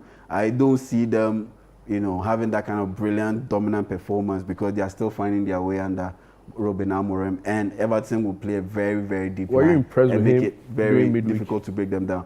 Midweek, I was fairly impressed, but still same old Man United. Let 2 goals slip along the way, and some of those deficiencies are still there. That's why I'm not too confident about sticking my neck out and saying the way they be a very dominant responded side against Everton. Such catchy, but the way they responded, right, is very different from the United we've seen of old. Because not a lot of people would have given United a chance to come back in a game 2-0, losing at home, right? And it was very different from what we've seen during Ten Hag's era. So does it offer any glimpse of hope for United fans? It does offer a glimpse of hope because at the end of the day, this guy has come in and he's breathing new life into some of the players. You look at Casemiro, the way he talks about the training, the kind of confidence he gives to the chaps. It does breathe new life into them. There is hope because you can clearly tell that this guy is not willing to adapt like Erik ten Hag did. Erik ten Hag came in with a structure of his own, the Ajax philosophy, but he came in and looked at the materials and said, okay, these guys can't work in this system, so let me quickly adapt to ensure that I can survive in the Premier League. But this guy has come in and he's adamant that he's not changing his style. You have to change your style to fit my style. Otherwise, you are going out of the door. And so that bit of stability gives a sense of hope. So maybe it might end up getting Man United to that elite level once again. At 4 p.m., Liverpool is meeting Man City. Will it be an easy win for Liverpool, considering that Man City haven't been on top of their game? Yes, Man City have been poor, winless in 6 games, but it won't be easy for Liverpool. Far from it. It won't be easy for Liverpool, knowing very well that Pep Guardiola might just end up not being overly tactical about their approach in this game. He might just keep it very simple, play it a little bit old school. Defenders defend, midfielders keep everything well tugged in, and forwards try to take advantage of a set piece or two and get a goal. So it wouldn't be easy for Liverpool. I don't see Man City playing an expansive kind of game and allowing those Liverpool midfielders to just play their way through the middle and create chances for Mohamed Salah and Co to score. So I'll go in for a draw or a shock win for Man City, knowing very well that Ibrahima Konate wouldn't be playing for Liverpool. Yes, that would be a very key. That would be a very key absence in there. So that gives Man City a little bit of an advantage, or it evens the playing field. The playing field. Yeah, so that's why I'll go in for either a draw or a shock win for Manchester City. I know. Yeah, it does. I'm looking at you with my bombastic side. I bet. What time will it be? Commentary be on 97.3. On City 97.3 FM. The first game, Chelsea versus Aston Villa, it kicks off at 1:30. It gets up at 2 p.m. And so we'll be on air at 1:30 p.m. And so yeah, you can make a date. Join the boys. Yes, with the boys on City 97.3 FM. Bernard Abeku will be on air giving you all the gist about the game. All right. Thank you so much, Yao. You're welcome. You're welcome. It's been a fun show. Let me do some quick birthday messages before we go. In-house, happy birthday to a cameraman, Chikata. He's wearing his peace cap. You know what we call him? We call him El Chikata. El Chikata. You always started everybody's there with Chikata. You've been an amazing person to work with. Keep being amazing. And yes, and also our very own PK Philadelphia. PK, one of our cameramen here at City. Tomorrow is your birthday. Happy birthday to you, PK. Keep being awesome.